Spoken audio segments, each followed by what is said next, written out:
Hey guys, and welcome to the ultimate Khorne multiplayer faction guide.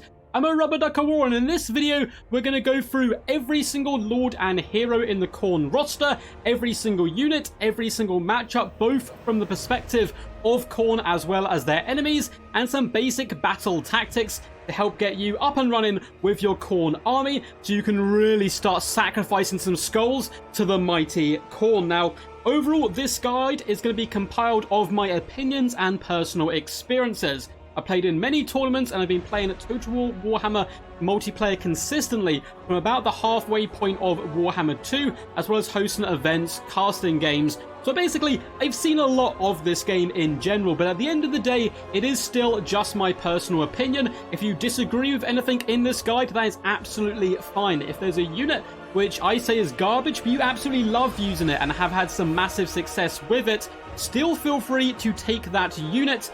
At the end of the day, you should play this game with whatever units and armies bring you the most joy, but hopefully this guide will help out some of you players who are struggling a little bit in the multiplayer scene. Now, this guide in general is going to be aimed at more newer players, though I'm sure experienced ones as well will still be able to find some nuggets of useful information hidden amongst this guide. Now, before we do delve into this is going to be a relatively long video, so there will be timestamps down below if you're specifically after sections of this guide. For example, if you only want to know about matchups, they'll be listed down below. Likewise, this is my third time recording this because my streaming software absolutely hates me. So if you guys do enjoy and find this useful, make sure to leave a thumbs up as well as comment down below what you found useful and if you would like to see more factions in the future, and feel free to subscribe if you like the content. But let's delve into this, and up first we're going to be looking at the only legendary lord in the game for Khorne, the mighty Skarbrand the Exile. Here he is, Skarbrand the Exile, a beast of pure fury and rage, and luckily for you Khorne players, one of the best legendary lords in the game, and probably the best assassin, killer, single entity destroyer there ever has been. Let's delve into him. He does pay you back a whopping 3,350 gold if he comes fully equipped. So what do you get for your money? Well, first and foremost, he is armored, armor piercing, causes terror, and has flaming attacks. Those flaming attacks are going to be quite consistent throughout this faction guide, as most of the demon units do indeed have them. 7,086 HP makes him a relatively tanky boy, alongside a solid 90 armor. Now, it's not going to make him the most insane beast who can't be beaten. He is a large target, and missile fire, bow fire, guns and so on will do significant damage to him, but he has good leadership to keep him in the action, and 80 speed is very impressive, so you should be able to circumvent ranged troops wherever possible and get him to the point of the battlefield where he can really reap as much carnage as possible. He has an impressive melee stats all round, 83 melee attack with frenzy popped, as well as 50 melee defense, and as you can see on the tooltip, he has flaming attacks and magical attacks. 512 weapon strength is pretty damn ridiculous.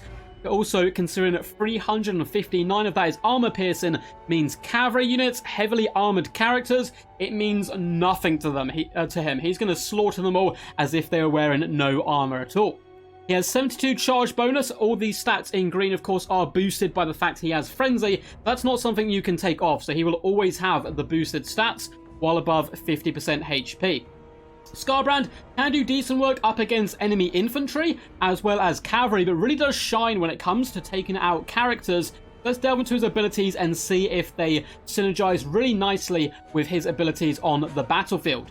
So up first, we have a Bellows of Endless Fury. This is a breath attack.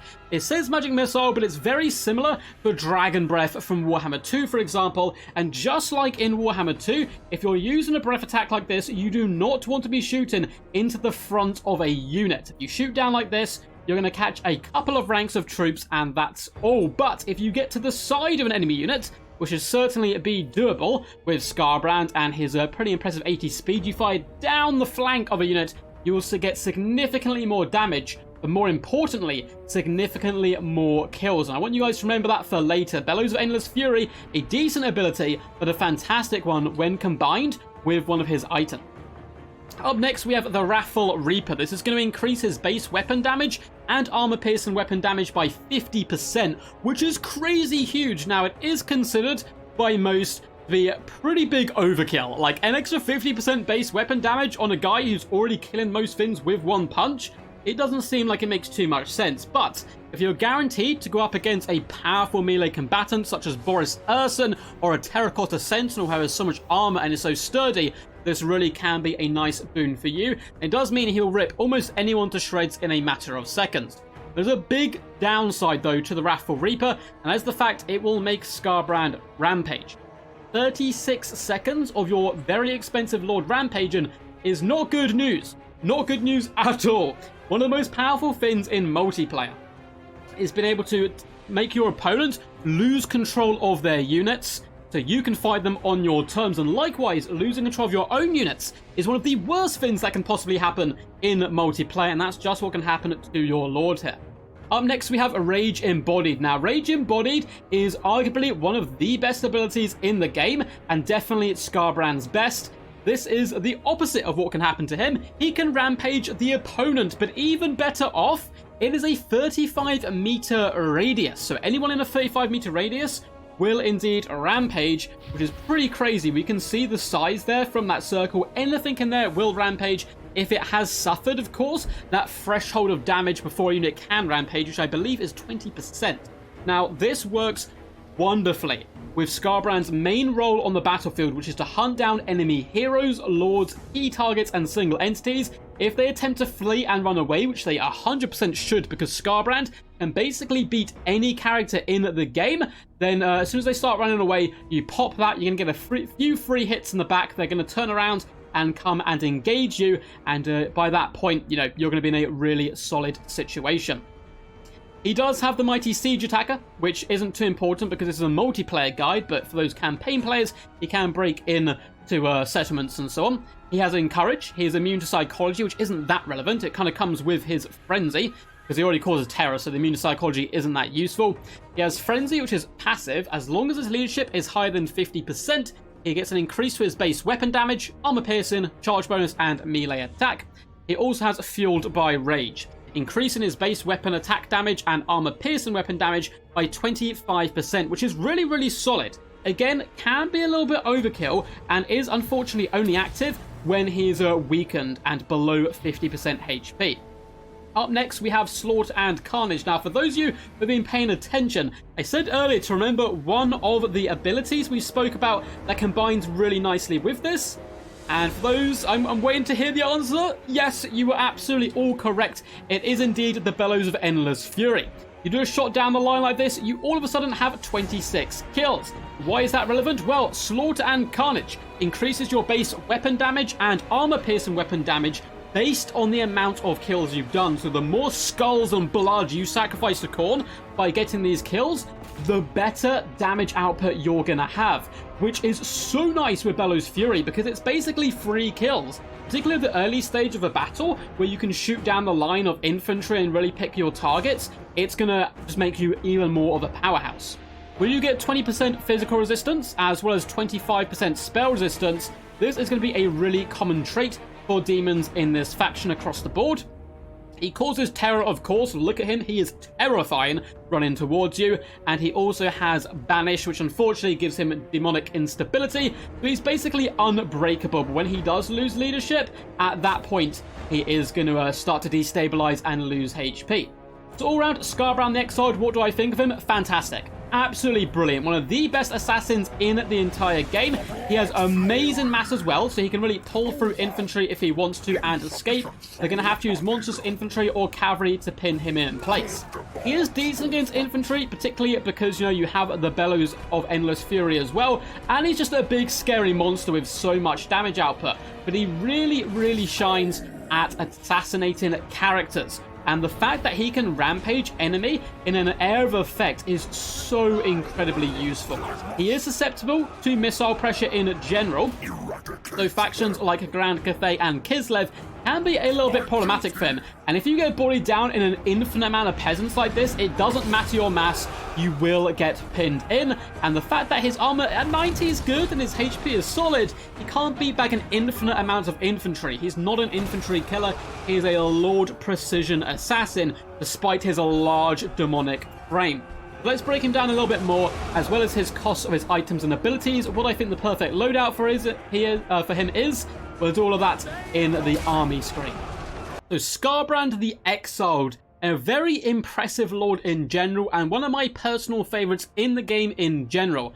3,350 gold is relatively expensive, but boy oh boy can he make that value back and sometimes even double it. Now if you wanted to bring him naked, you could bring him down all the way down to 2,600 gold, and he's still a very powerful combatant, but personally, I think his items and abilities is really where he shines because they synergize so well with his role on the battlefield, which is to assassinate key targets, single entities, lords, heroes, casters, so on and so on.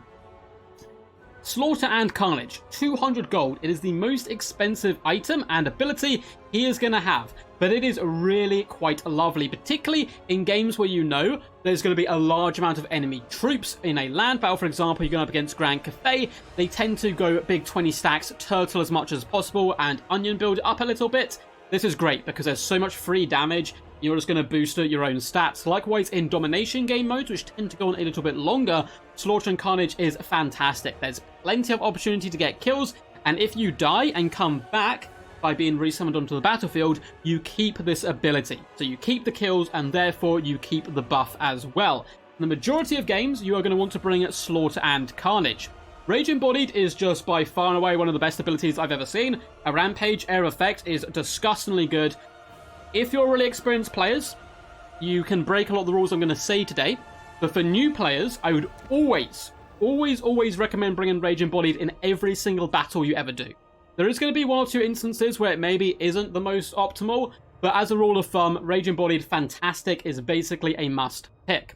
As Wrathful Reaper, it suffers from being a little bit too much overkill. Now, if you know you're going to go up against Nukari or Boris Urson, and you really have to win that big single entity fight, because Skarbrand's the only unit you have to deal with enemy large troops, for example, then bring Wrathful Reaper. But Wrathful Reaper plus Fueled by Rage, though they are nice buffs, they're relatively expensive, coming in at 150 and 100 gold, and a lot of the time you're already doing enough damage to kill anything anyway, so they're not often worth it.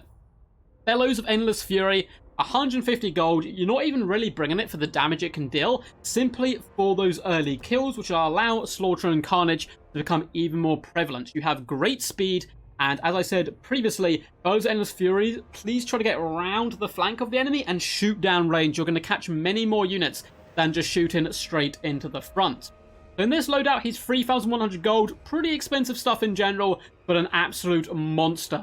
Up next, let's take a little look at the two Lord options, which is the Exalted Bloodthirster and the Herald of Khorne.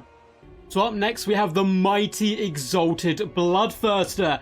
Once again, a beast of pure rage and carnage. He does look a little bit like Skarbrand Light, so let's delve into him, see what the differences are, the pros, the cons, and straight out the gate, the Exalted Bloodthirster, even when fully equipped, is a bit cheaper than Skarbrand, coming in at 3,150 gold. He's armored, armor piercing, causes terror, and likewise has magical and flaming attacks. 6,441 HP makes him relatively tanky, alongside a stable 90 armor. Good leadership, fantastic speed at 95 really sets him above many other lords in their ability to zoom around the battlefield, and he has 70 melee attack and 46 melee defense. Beautiful stats, particularly for such a large single entity.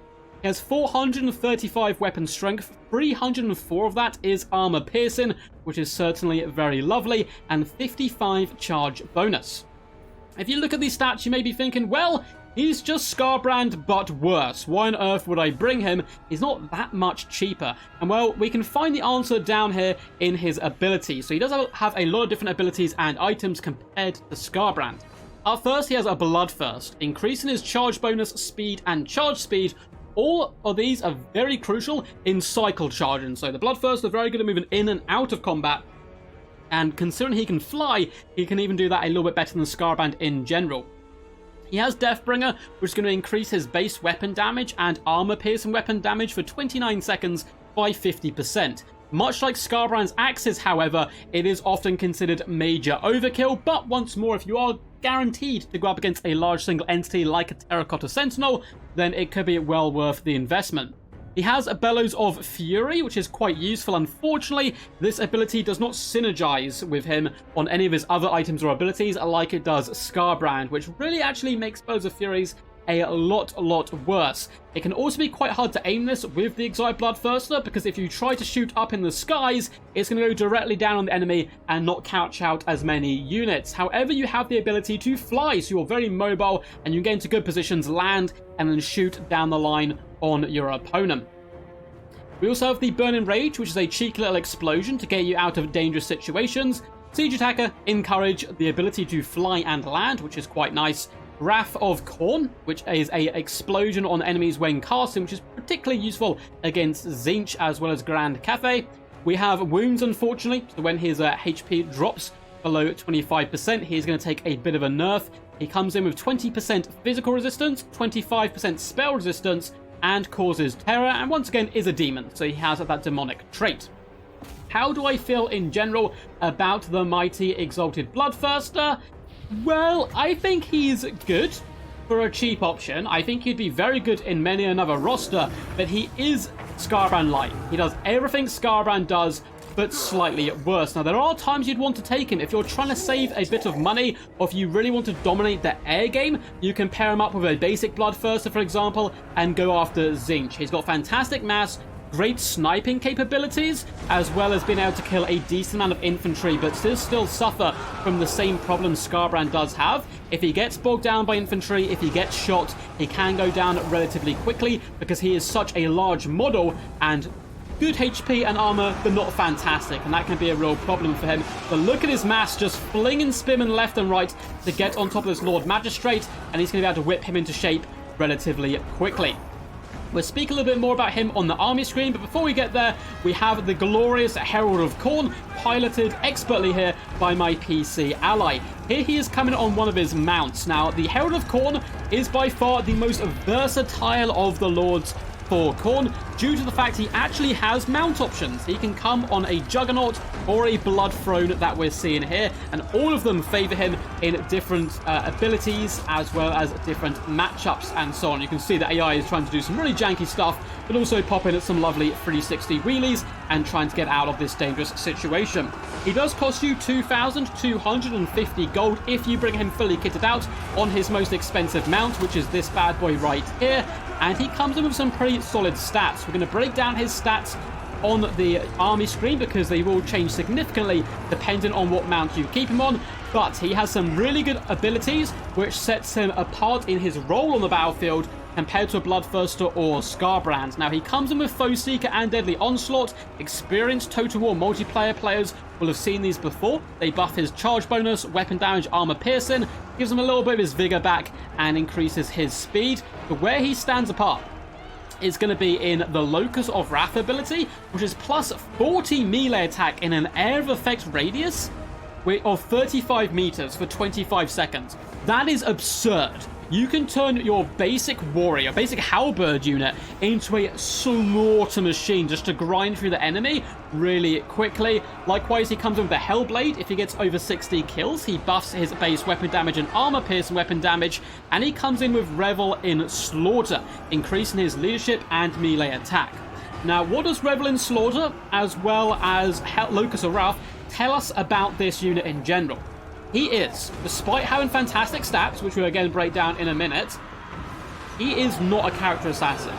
He is not the guy you send into the back line to shut down at the enemy general, decapitate their caster. If he gets there, he can certainly do that job, but he is a support character. He should be with your infantry, buffing up their melee attack. Khorne are a very aggressive faction and rely heavily on their front line, grinding down the enemies incredibly quickly so you can apply pressure to the back line, and him supporting your front line means they're going to do that a little bit quicker. Likewise, on his Blood Throne, he can push into the enemy back line and shut down range options really effectively, because look at his mass. He can pull through spearmen with ease. So let's delve into these units on the army screen.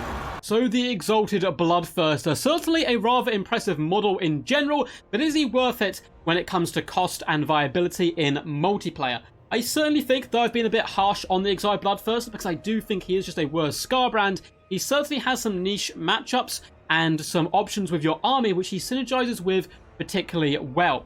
Now often if I'm going to be bringing an Exalted Bloodthirster, I'm actually going to be bringing him completely naked, which does drag his cost down to 2,500 gold. You have a very fast and mobile Lord Killer for that cost. Now in domination game modes this is particularly useful so you can get to objectives as battles tend to sprawl out over the larger portion of the map compared to a land battle, but likewise being able to fly in land battles is also rather crucial because it allows you to puncture into the enemy back line with a bit of style and a little bit more easy than kind of bundling your way through enemy cavalry units. You're guaranteed to get the charge, so he is significantly better at cycle charging than Scarbrand due to his ability to fly. The enemy can't charge him and he can always charge them, which is quite tasty indeed.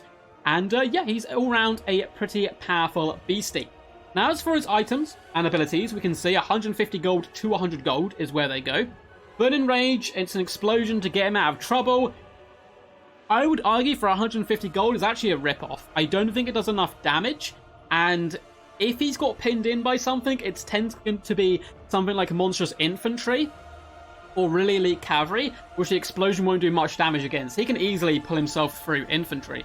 Birds of Fury is a ability I really like on Scarbrand. I dislike on the Exalted Bloodthirster. It doesn't synergize well with the rest of him, and it doesn't really support his role on the battlefield as assassinating enemy generals. It kills a few infantry, which is, you know, great, and it's still good, but for 150 gold, probably not worth it.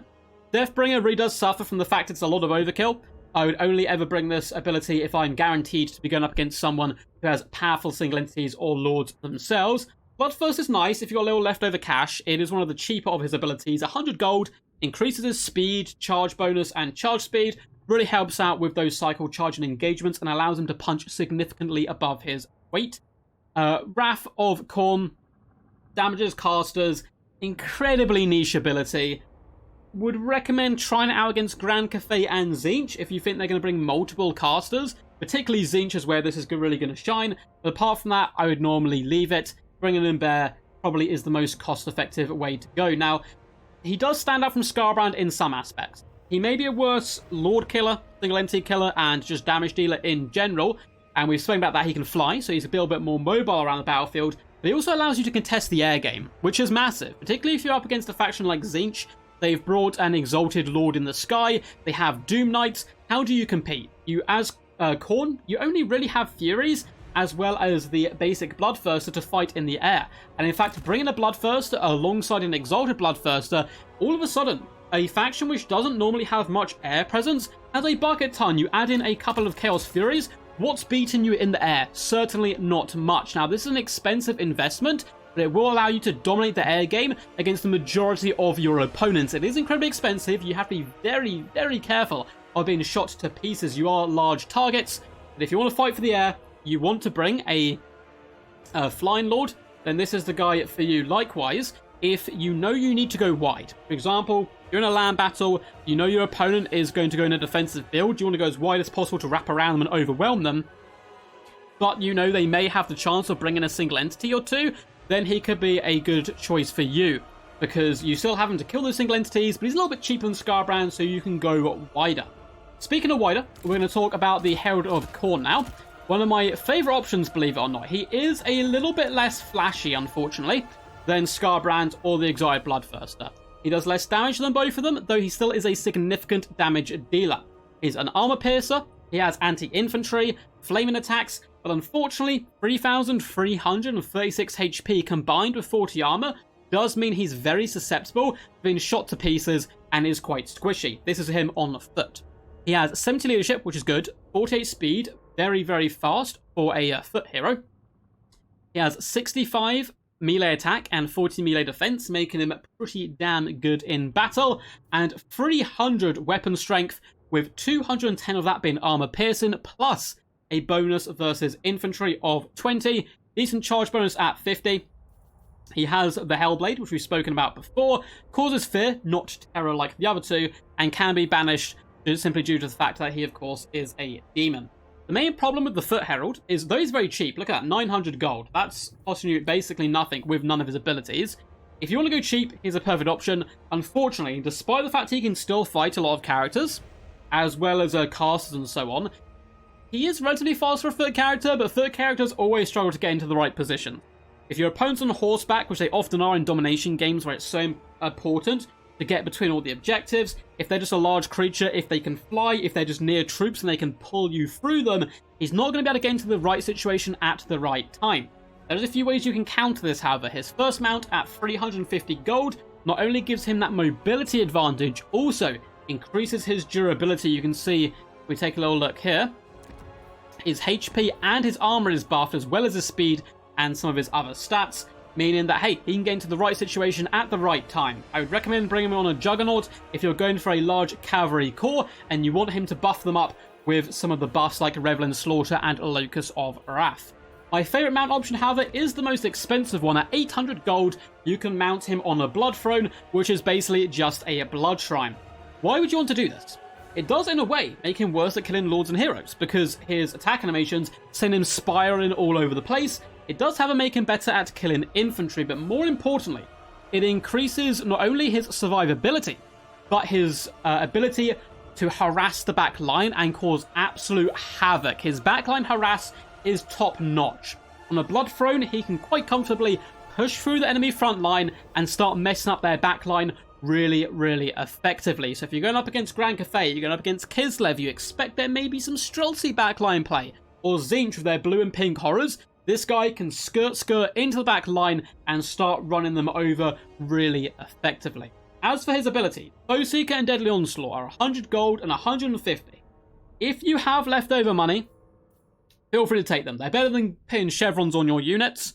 Apart from that, I wouldn't bother. That's my, I guess, take on Bowseeker and Deadly Onslaught in pretty much every Warhammer 2 situation and most Warhammer 3. They're better than chevrons. They're not worth bringing unless you have that spare cash. Now, Revelin Slaughter is really nice. It is a good air effect ability.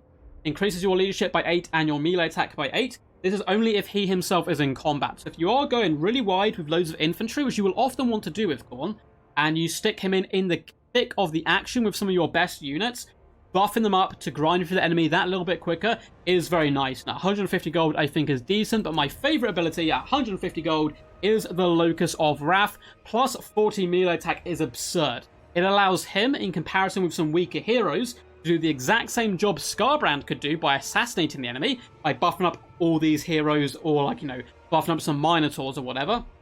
It allows him to do what Scarbrand can do, but cheaper and for a limited time, and likewise can buffer your infantry in key fights. So the Herald, fantastic option. If you want to go a little bit cheaper, if you think your opponent isn't going to be bringing an expensive lord, or isn't going to be bringing a big single entity, he's probably the way to go, because you're just wasting your money on Scarbrand and the Bloodthirster, doing a job paying to do a job which doesn't need doing.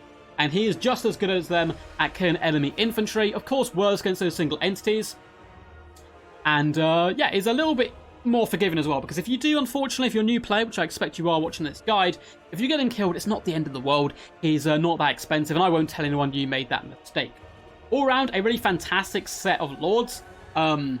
They will test your skills differently. So your Herald's quite good for new players, because if you throw him away, it's not such a scary loss of investment, but I would still highly recommend Scarbrand in many matchups for new players, because with Khorne, we'll break down some army varieties and compositions a little bit later. But you're often going to want to go very wide with one or two big heavy hitters, and you can learn to micro those one or two units. If you've played any Total War Warhammer 2 multiplayer before, think of this guy as like a Krokgar or a Lord Mazdamundi. If you're a vampire player, think of him as a dragon, even if you want. Any of these large single entities, you just keep him moving, bouncing between key targets, and he will get fantastic value. But all round, I'm a big fan of the Lord selections for Khorne, and all three of them are definitely viable in different situations. Let's see if the heroes can match up to that level. So far, it's been really great for you Khorne lovers out there. Your lords are all fantastic. So how did the heroes fare? Well, I've got good news and I've got bad news. Let's start with the bad news first and just get it out the way. You have two hero options. You have the Blood Reaper as well as the Cultist of Khorne. And unfortunately, though the Blood Reaper has a fantastic looking model and is a real badass design and concept, he is pretty much useless. Now, he still has a decent melee combatant. He's an armor piercer, anti-infantry, and has flaming attacks. He has 3000 HP, and as you can see, really good melee attack, solid defense, great weapon strength, and pretty poor armor, unfortunately. But the leadership, charge bonus, everything else is all there. We take a little look at his weapon strength. It does come in with 195 armor piercing and 20 bonus versus infantry. And as far as abilities are concerned, he has Foe Seeker and Deadly Onslaught, which we've spoken about earlier. He also comes in with Hellblade, which when he gets more than 60 kills, will increase his base weapon damage and armor piercing. And he comes in with that typical physical and spell resistance, which we've seen commonly already through the Lord options, which is 20% physical and 25% spell. He causes fear, not terror, which certainly should be noted. So he is basically a much, well, not much worse, but a bit worse Herald of Khorne. He does come in, however, with one difference, and that is this ward save, which is air of effect, but you must activate it. It increases his spell resistance by 66% and everyone else's within that affected range for 25 seconds. This can be incredibly powerful. If your opponent drops a Heart of Winter and you know you're going to be in that spell for a significant amount of time, dropping this will, save your army perhaps. The downside to it is you have to activate it, so you have to spot the fact your opponent is doing a spell and then activate this spell, and it's got to be a spell which is doing damage, otherwise it doesn't really do anything. So he's still a decent melee combatant. He is a relatively versatile in the fact, much like the Herald, he can come on a Juggernaut, which is this beautiful beastie of rage and carnage here, or he can come on a Blood Throne, enabling him to push into the enemy back line and do some decent damage to their ranged troops. He's still very good at taking down heroes and lords because he's got good stats, but so do all of your lords. You don't need time to kill heroes if you have a Scarbrand or a Bloodthirst on the battlefield, and they're carved through infantry, but they can only be in so many places in one go. And if you want to use one on a Blood Throne to push into enemy back line, there is far cheaper options in the army, which we'll break down later, that do this exact role. So he's a bit cheaper Herald, who is basically worse in every way, and has an ability which is very, very niche, can only work in a few situations, and if your micro is top tier. Blood Reaper, I feel bad for him because the model is very cool. Would I recommend you bring him in basically any matchup? Maybe against Kislev, because Heart of Winter is so common, and maybe in a Death Blob, just so you can get all of your troops under the protection of the spell resistance. But yeah, he is unfortunately one of the worst kind of options on the Khorne roster. Now back to the good news. That is going to be the Cultist of Khorne. The second hero is fantastic. He is phenomenal. Not necessarily a must-pick in every matchup, but he's certainly not bad in any matchups either. We brought both of them on horseback here, but you can also bring them on foot, which of course takes away a bit of their mobility, but is a little bit cheaper. Relatively solid stats across the board. 95 armor with a bronze shield makes them far better at taking missile damage than their Blood Reaper counterpart. Only 3,357 HP. It doesn't sound like much, particularly if they're on foot though. They're quite hard to snipe, and they're certainly relatively durable for heroes. Good leadership at 73 here. That is being buffed by frenzy, as most of the Khorne forces are. 78 speed on horseback, 63 melee attack, 40 melee defense means he can be quite a powerful combatant in melee against both infantry, cavalry, as well as characters. 347 weapon strength, 120 of that is armor piercing. We do not get any bonus versus infantry, however, and a decent charge bonus, though he is on horseback right now. That has been slightly buffed. As far as abilities and item goes, we have Foe Seeker, increasing his speed and giving that negative 1% to vigor. We have Sword of Anti-Heroes, which increases his base weapon damage and armor piercing weapon damage. Not bad if you're using him to team up on an enemy general. More importantly though, and this is the reason you're bringing the Cultists of Khorne. This is the reason you bring most Cultists in most matchups, is this little ability down here, the Gate of Khorne. In a 50-meter radius, which you can see here, so all the way up there, you can summon a unit of Bloodletters, which I believe are like 700 or 800 gold. You can just summon that unit, and you get to choose which way it's facing and where on the battlefield it's going to appear. This is bananas. It is such a powerful ability now. It is noted for those domination fans out there, units which are summoned cannot capture objectives. They have 0 capture weight. However, what they can do is rip and tear into the enemy at their weakest point. You can summon a unit behind the enemy front line, get them to harass the back line of an enemy, or rear attack the enemy, flank attack the enemy. It is a guaranteed rear or flank attack from a unit of Bloodletters, which is a very powerful damage dealing unit, which though the summon will degrade over time, Bloodletters are kind of these frenzied beasts. They're not expected to last the entire battle anyway. They're there to get in, do damage, die, but get as much blood and carnage flowing in the battlefield, and they can do that in the time they are summoned. So very powerful ability right there. Other items we do have immune to psychology. That is because of the frenzy, which is buffing our attack, bonus, armor piercing, and a base weapon damage. We do come in with a 15% missile resistance, so it should be noted we do not have the physical resistance, and we can break and run away, which is the first unit we've discussed so far in the guide which can do that. We are a human, we are not a demon. Therefore, we don't get the spell resistance, the physical resistance, and we have standard leadership. We also have the icon of Endless War. This is only active when you are in melee, but it does buff leadership as well as vigor, which, hey, is decent, but not necessarily world beaten or amazing. I would certainly recommend these units in domination mode. They're fantastic to help overwhelm objectives. They're good at assassinating characters if supported. You don't want to send them after basically any lord one-on-one on their own, but like a Miao Ying or something will turn into a dragon and stomp them. And if you have 2 of them, or they're supporting a lord, they can really get in there and do some pretty massive damage. But the reason you want to take them, and the reason they're so good, is this summon. It gives you so much battlefield control as well as battlefield presence. And yeah, basically getting free rear attacks with expensive units is incredible. Let's see how they go cost-wise as well as tactical-wise on the end battle screen. So let's start with the good one this time, the Cultist of the Khorne. Fully equipped is coming in with a rather expensive 1,400 gold. You're very rarely going to want to see him with his full loadout. If we make him completely naked, he does indeed come down to just 800 gold, and he's an okay melee combatant, but you almost never want to do this either. This button right here for 200 gold, when able to summon a unit of Bloodletters, which are normally worth 800 gold, is absurd. It is so powerful.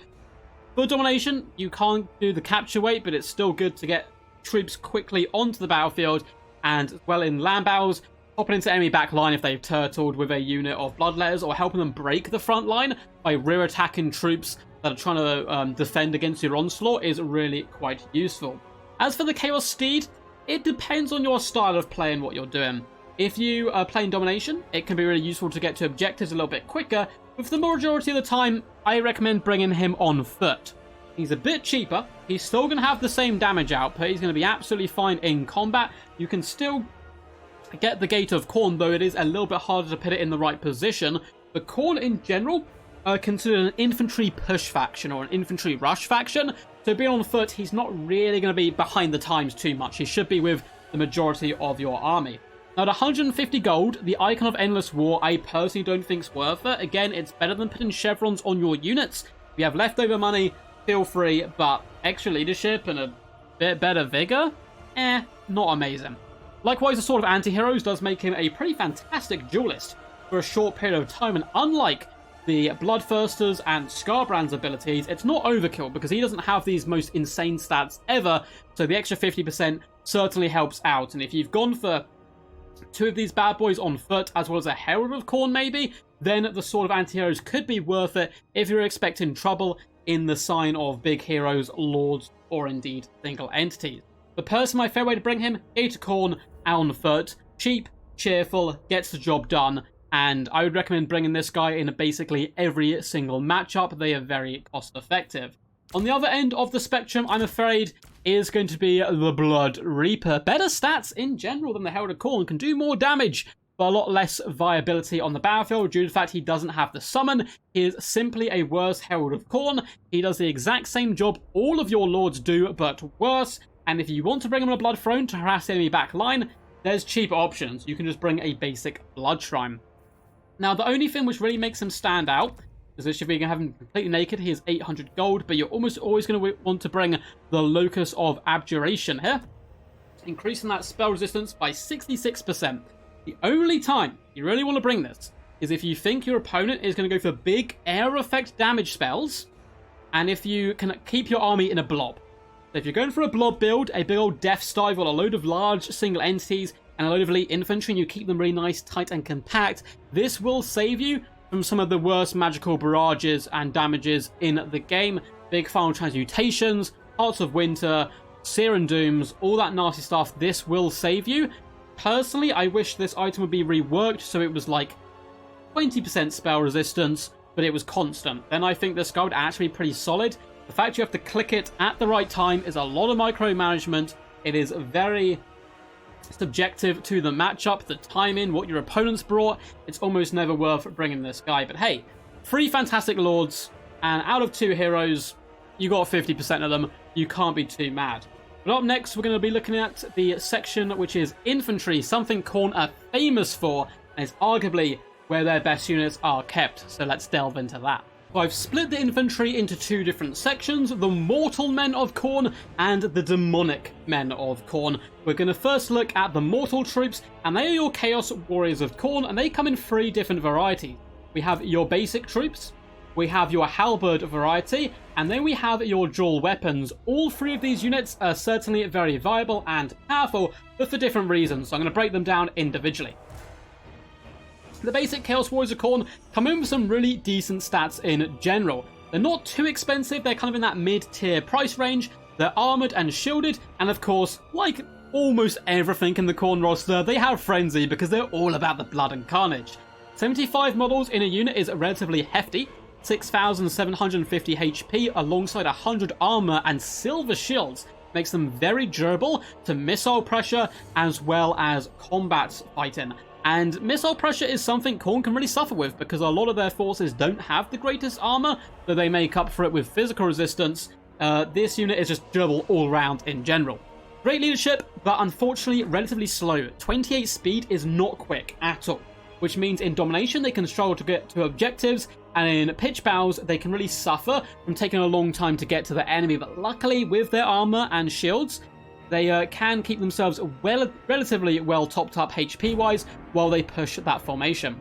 We have 44 melee attack whilst being buffed by Frenzy, 40 melee defense, 40 weapon strength, which is not bad, 11 armor piercing on them as well, and 22 charge bonus. And a lot of this does come in, of course, with this Frenzy passive ability. I'm not going to go over it again. I went over it quite a lot in my Lord and Hero section. You guys know what Frenzy does by now, and they have that immune to psychology. So all round, an incredibly solid and durable unit. Fantastic for capturing and holding objectives, and just good value. They do pretty big damage dealing in general. Let's move them up a little bit here. They do great damage dealing, great at holding objectives, and can sustain a lot of damage. But they may struggle up against large targets. What do you do if you know your opponent's going to be bringing in large single entities or cavalry? You bring in the Chaos Warriors of Khorne halberds. These guys have relatively similar stats to their counterparts. However, they have an anti-large trait added in, but they do lose their shield, which is kind of the big downside. Likewise, alongside gaining that bonus versus large, which is 19, they also increase their armor piercing. So if you're up against heavily armored troops, for example a Khorne Mirror, they'll actually trade a bit better because of that armor piercing, despite the fact they don't have the shields to get them into combat as quickly as possible. Alongside this, they have Charge Reflection. When this unit is bracing, they deal additional damage when enemies are charging into them, which of course is quite nice. And again, they have Immune to Psychology, they have Frenzy, and Charge Defense versus Large. Certainly a very viable option against armored cavalry, as well as large forces and single entities in general, but particularly armored cav, I would say, because our last unit on the board today is the Chaos Warriors of Khorne dual weapons, and I think they are the best unit of Chaos Warriors in the roster. Now, why do I say this? Well, they have just better damage output. That's all they do. They don't have the silver shields, they don't have the bonus versus large, they do have to get a nice juicy bonus versus infantry of 7, and still have 14 armor piercing weapon damage, which is quite tasty. These guys have so much damage output that lightly armored single entities, lightly armored cavalry, or any infantry will get shredded by them. They will destroy them. Slaanesh, for example, loads of cavalry, you'd bring halberds against them, right? There's no need. That bonus versus large is very tasty, of course, against the cavalry, but because they have no armor, the damage output really just kind of adds up and will destroy enemy cavalry. Plus, they're a little bit more flexible because they can destroy the infantry far better than the basic halberd unit can. For these men of Khorne, you can't really ask for any better as far as an infantry corps goes for any faction, and Khorne really do shine above the rest in the infantry department because of this. Great versatility. You have your durable holding unit, you have your anti-large unit, and you have your big damage dealers. Let's go check out their price, how much they're going to cost, and if they're viable or not in the army building screen. So here we have the mighty warriors of Khorne. The cheapest of them, of course, have been the basic unit, coming in at that 750 gold cost. You then go up by 100 gold to 850 for the halberds, really paying significantly for that anti-large. And for 50 gold more, at 900 gold, you can get the Chaos Warriors of Khorne dual weapons, which I think are the most versatile of the three, but of course, likewise are the most expensive.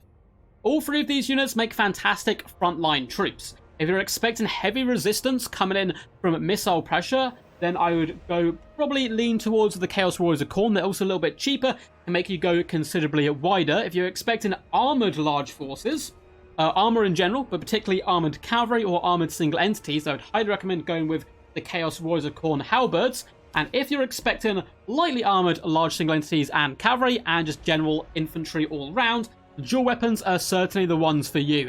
And I will showcase builds that feature all of these units at the end of this guide. You're going to be seeing a lot of the infantry in general. Khorne's infantry is very cost effective, so you want to go wide and bring as many of them as possible, and each of them is very competitive in its own right, in the right situation. It's pretty easy to understand in this one because it's just, the defensive, the attacking, the anti-large. But let's see what the demons have in store for us as well. We have two of them, Bloodletters and Exalted Bloodletters. So here they are, the demons of Khorne, the Bloodletters. There's nothing quite like these demons wielding these giant blades on fire going into battle, which really sums up Khorne. And you have two demon infantry for the faction. Up first, we have the Bloodletters. They're the cheaper of the two options, and boy oh boy are they insanely good. So they are anti-infantry armor piercing. You get 75 of them in a unit and a healthy 6,000 HP. Unfortunately, they lack armor. Only 30 armor makes them really susceptible to bow fire in particular. Good leadership all round though, and very, very fast. So something Khorne, the human infantry, the mortals that we just discussed before this, their main weakness is that they're not particularly fast. Relatively slow paced, they're there to grind out the enemy. Bloodletters make far better flankers and far better chasers, with 38 speed on an infantry unit being incredibly swift.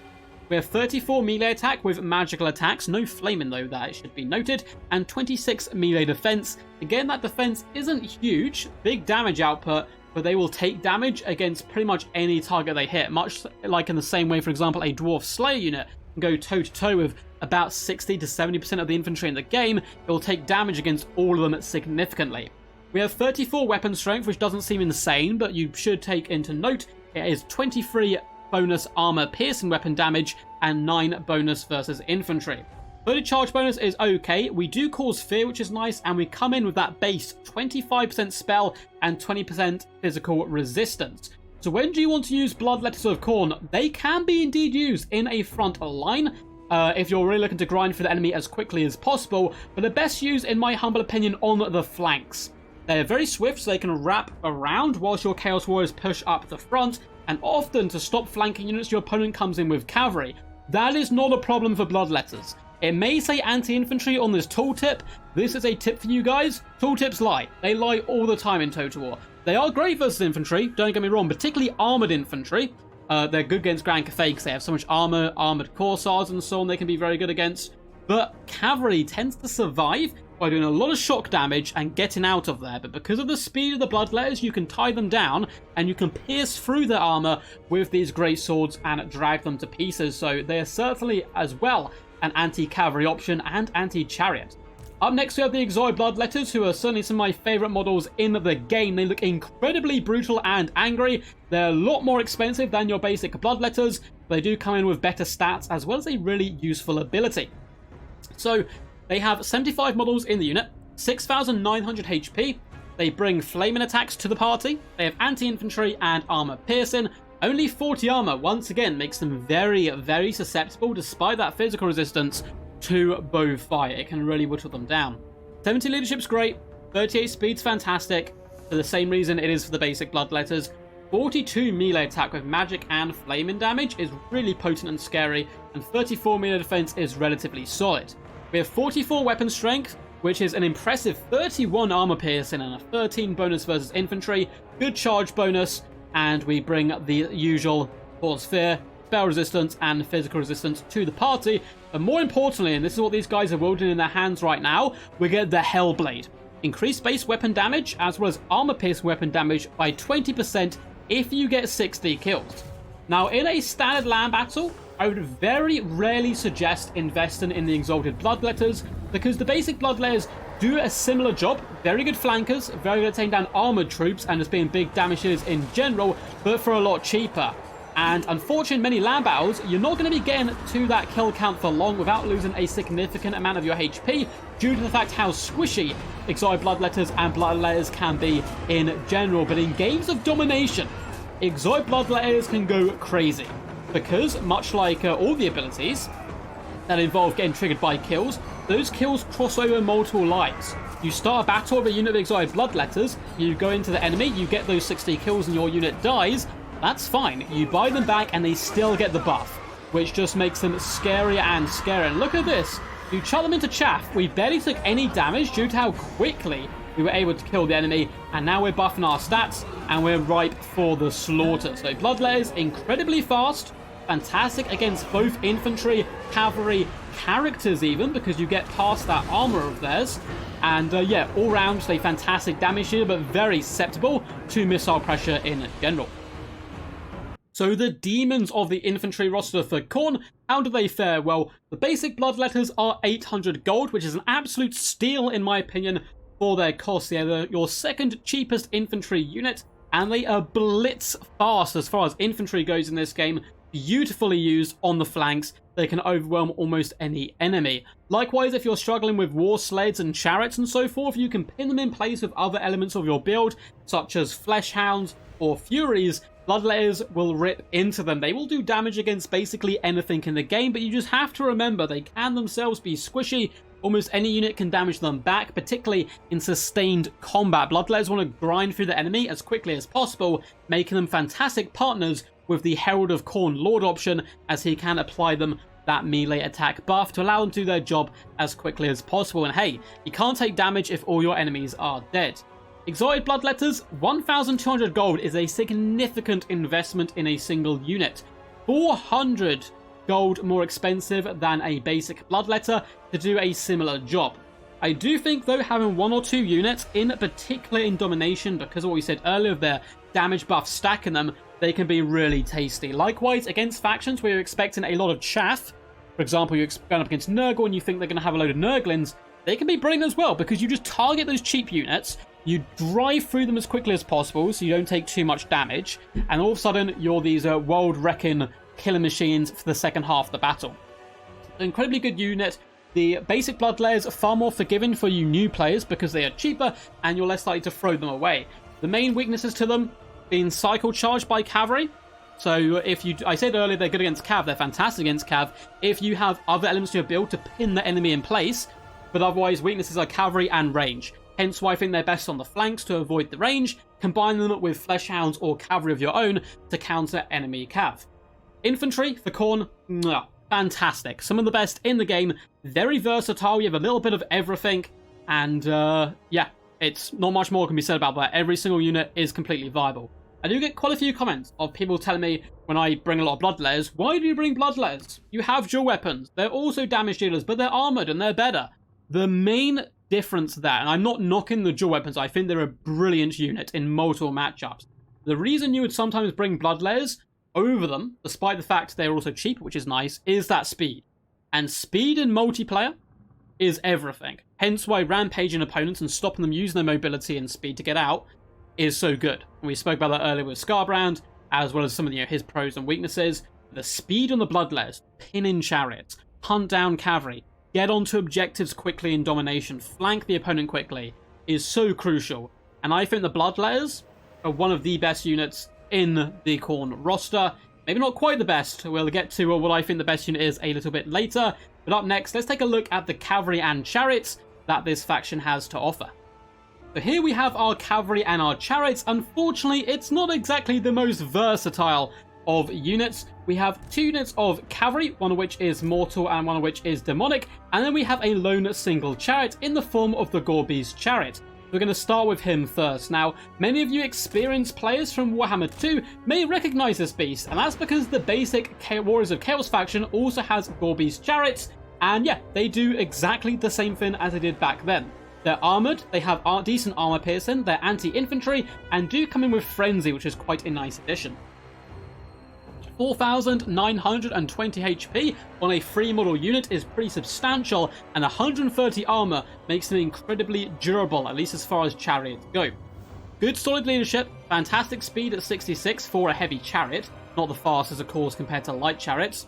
Decent melee attack, you can see here buffed up by Frenzy, we have 38, 22 melee defense, 55 weapon strength with a solid amount of armor piercing at 37 and 28 bonus versus infantry, and a good 88 charge bonus with that Frenzy popped. They also have immune to psychology and indeed cause fear. Now, Khorne's Chariots do one thing and one thing really well: harass. Despite the fact they have pretty good melee attack stats and bonus versus infantry, they can quite often struggle to get their value back due to the fact they're relatively expensive chariots, and they don't kill infantry half as quick as you think they would do. They're certainly best at cycle charging the enemy to death, which requires a solid amount of micromanagement, but mainly you want them in the back line, running down archers, running down handgunners, jumping on Streltsian cannon crews, and they've got such good mass for chariots, they can really push for a front line and engage the enemy quickly. The problem I find with this unit is we've already spoken about the Blood Thrones, and we'll get to Blood Shrines a little bit later. They do an incredibly similar job, but a bit cheaper. But hey, if you're going bougie and you've got the money, Khorne's Chariots are some of the greatest backline harass units in the game, and if you micro them effectively, constantly through the game, they can even sometimes get their value back just by dishing out damage. Fast units, of course, and domination are always good, as well as landbound. So we're going to start actually with the demon unit this time, which is the Blood Crushers of Khorne, and I think the more viable of the 2 units of cavalry. Number 1, they are the cheaper of the 2 cavalry. They're armoured, armour piercing and anti-infantry. 24 models of these crazy blood demons riding to battle on juggernauts of pure rage and carnage. 5,736 HP and 100 armour makes them relatively tanky as far as cavalry goes.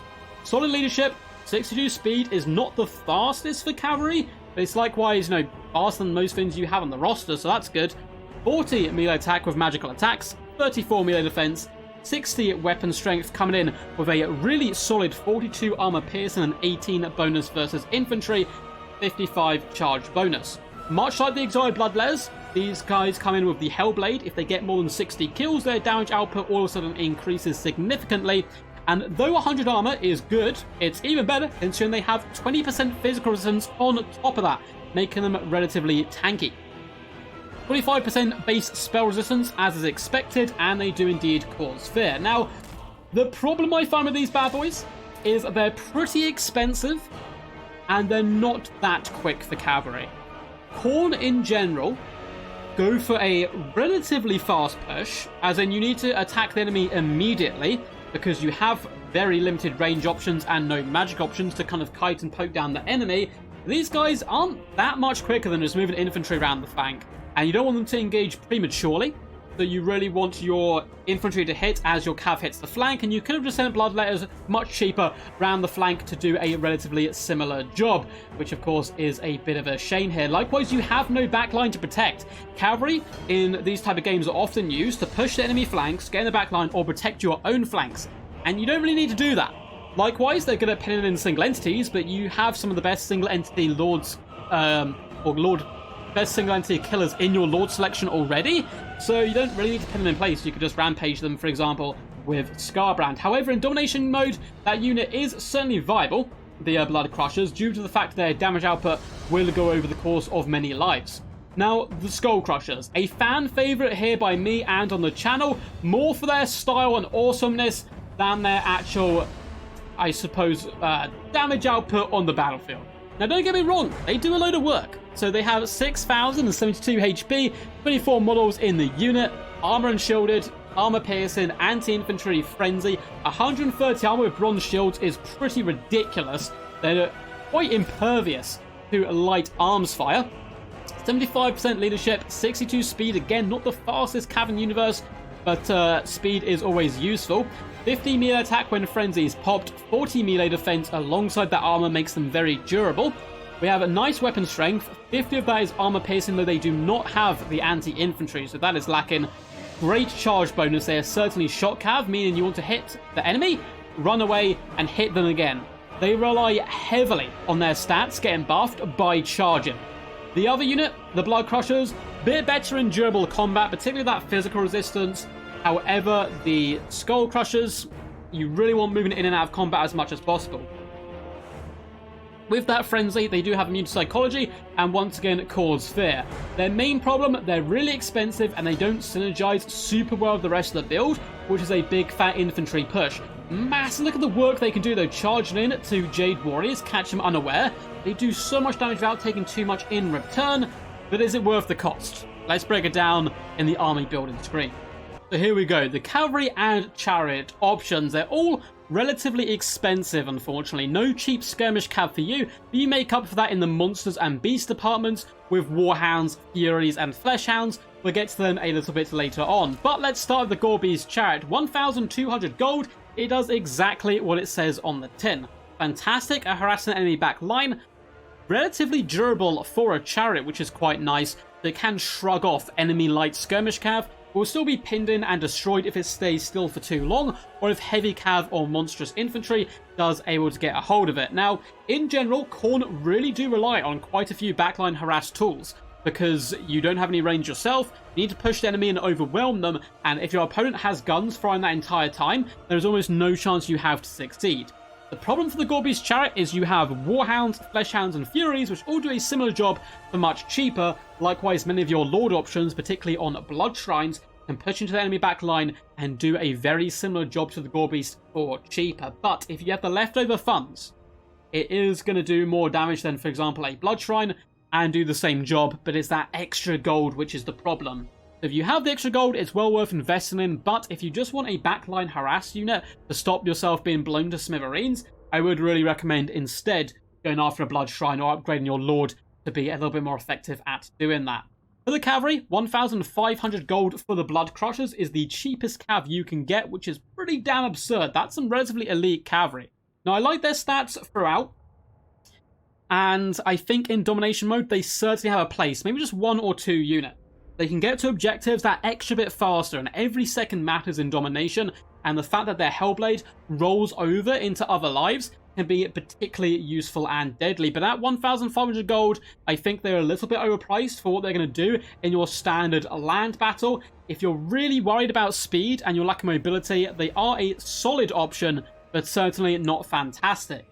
And a similar thing goes for the Skull Crushers. Again, their lack of fast cav hurts Khorne in this department. The heavy cav's great. It's a big heavy hitter, it's going to grind through the enemy quickly, but so is all your infantry. So is your lords, so are your heroes. Your entire army is designed to kill people quickly. So why do it at such an extortionate rate? 1,800 gold is no joke. You get multiple units of infantry for this cost. And that's really where this unit kind of falls apart. Now, is it a bad unit in a vacuum? No. It's a fantastic unit in a vacuum. And I understand I'm probably going to get a little bit of hate for kind of insulting the cavalry from Khorne in this guide. But I think for its cost in the battlefield, you're better off spending your money elsewhere. If you want to go particularly flashy, Gold Crushers, of course, are indeed for you. So far for Khorne, the Lords, fantastic. Heroes, 50-50. Infantry, incredible. Cavalry and Chariots, meh. Let's see if the Monsters and Beasts can bring it back. I'm going to break this down into 3 different sections for you. So first, I'm going to be looking at 3 units from this monstrous infantry section, and those are what I'd like to consider our light skirmishers. Now, I do not mean skirmish in the traditional sense a lot of people think of when talking about Total War Warhammer, which is horse archers who are going to shoot, run away, and harass in that regard. But these units all do a similar job as far as harassing, and incredibly important units for the Khorne faction, probably the most important, to synergize and make the rest of your faction very viable. They are the Warhounds, the Fleshhounds, and the Khorne Furies up in the skies. Let's start with the cheapest of the bunch, the Chaos Warhounds, a fan favorite amongst Warhammer 2 players, and you can certainly see why. Their stats are garbage, okay? 15 armor means they die to basically anything. Pretty horrendous leadership if they get whacked hard because they start to lose so many models. This leadership's being buffed up a little bit here. But 95 speed means they're swift, they're very fast. There's not many units which can catch them in the game. 26 melee attack is actually pretty good for a unit as cheap as this. Melee defense is horrible, weapon strength and charge bonus not exactly great. Now they do luckily come in with that 15% missile resistance, which is quite nice, and Vanguard deployment. Now Vanguard deployment is one of the aspects of this unit which makes it incredibly deadly. What is the job of this unit? I'm sure most of you can guess. Is it to fight elite Tsar Guard in the front line in the blood and fury of carnage?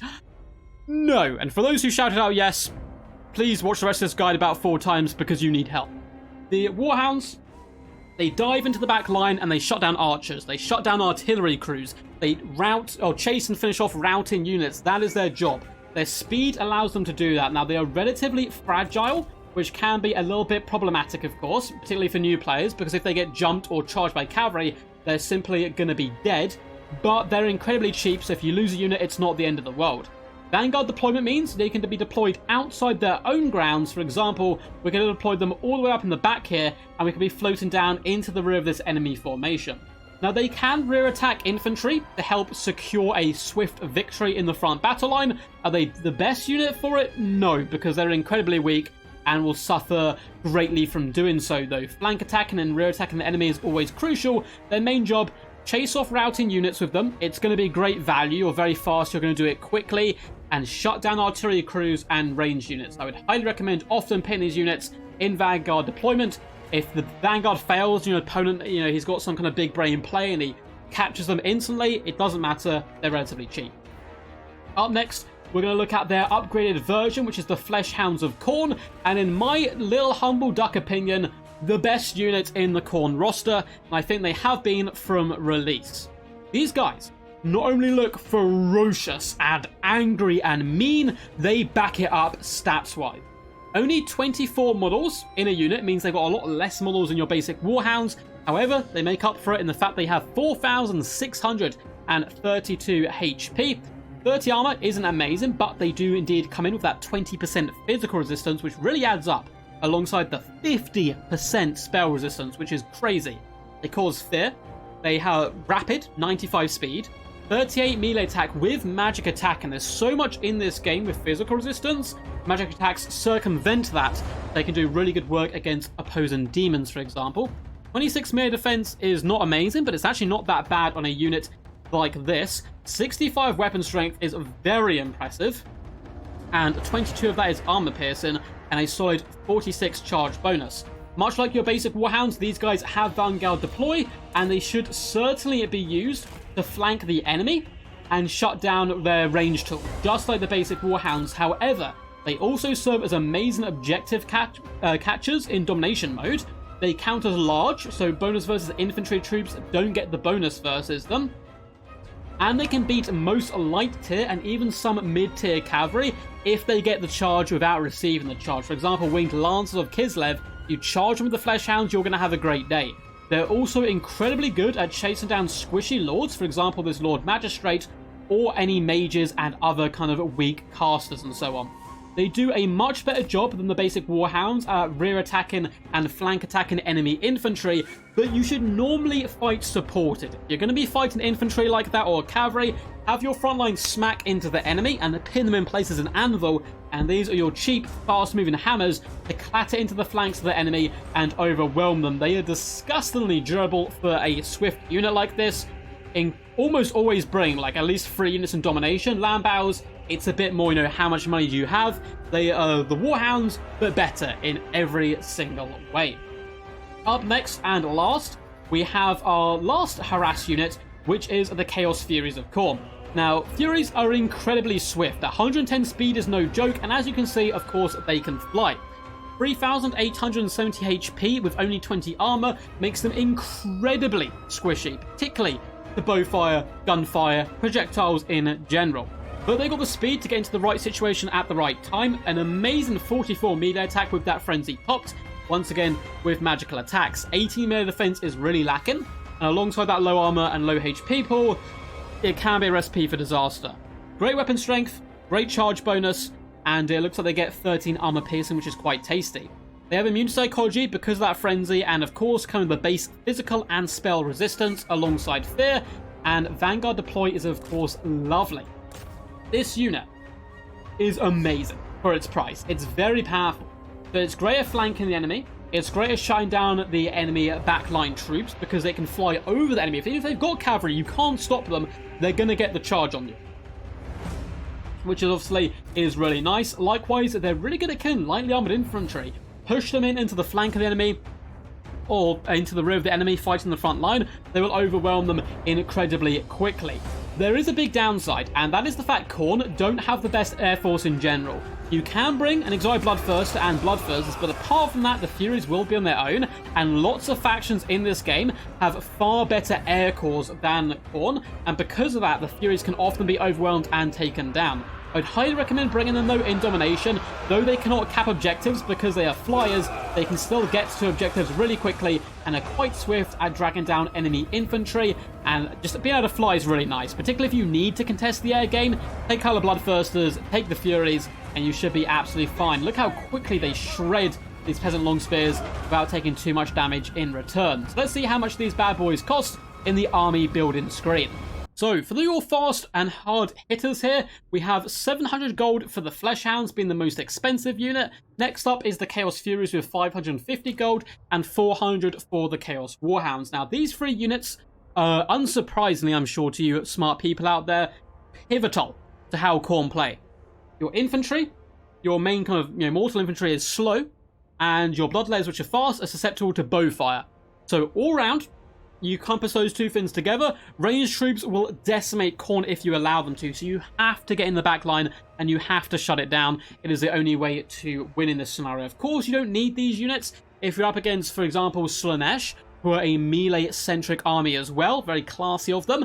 Then you can just go more infantry and overwhelm them with your absurd amounts of damage output. But against other factions who you know, like Tzeentch and Cathay, who are going to bring those back lines, these guys become all of a sudden very pivotal. Warhounds, the cheapest and cheerful of the bunch. You've got a little bit of gold left over. They're such a decent unit for chasing off enemy routing troops, which is something I try to instill into new players. It is very crucial to chase off units which are broken so they don't come back, and it helps the balance of power. 550 for Furies is great. It is a little bit more risky running these guys against certain factions. Anyone who has a good air corps could all of a sudden take your Furies out of the game. If you see this, simply land them. You can land flying units. Do not fight in the skies. It does, though, take away the main ability of the Chaos Furies, which is that speed to get in the back line. So it's a bit more of a risk taking on some factions with the Furies, but they pair nicely with the Exalted Bloodthirster. Fleshhounds are an incredible unit. Great objective cappers, great damage dealing, very durable for a hound unit, and how fast they are. They can break units quickly by hitting them in the flank and the rear, particularly being buffed up by heralds and faction abilities and so on. And great at rear attacking the enemy for just 700 gold in one package. Take them. Take them, take them, take them. You will love them. Up next, we're going to look at the three monstrous infantry from this section, followed by the two large single entities. Up next, we have the horrifying collection of monstrous infantry you can bring, and we have three glorious units, which is actually relatively versatile for the early stages of Warhammer 3 here, and it features one of my favorite units in the game. So we have the Chaos Spawn of Khorne, we have the basic Minotaurs of Khorne, and then we have the Great Weapons, who are by far the coolest looking unit. Look how amazing they are. But we'll start instead with the odd one out here. One of these things is not like the other, and of course, it is the Spawn of Khorne. Many of you Warhammer 2 veterans will be experienced in seeing this unit, so let's quickly delve into them. They're unbreakable, but they do rampage, and we've spoken about rampage a lot. It's kind of annoying, but hey, if you get them in the right positions, if they rampage, it's not terrible, and unbreakable is incredibly crucial. These guys, though they look very demonic, do not disintegrate once they lose leadership. They do not lose leadership. They are unbreakable, which is awesome. And unbreakable troops in general make fantastic backline harassers as well as blockers because they can surround units, drag them down, and they're so sticky to get rid of.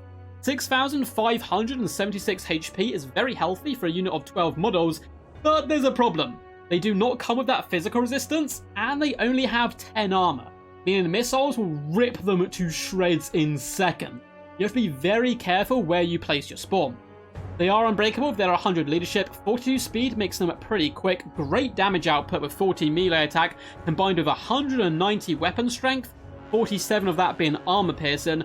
Melee defense is lacking, but hey, you can't have everything in the world, and a great charge bonus.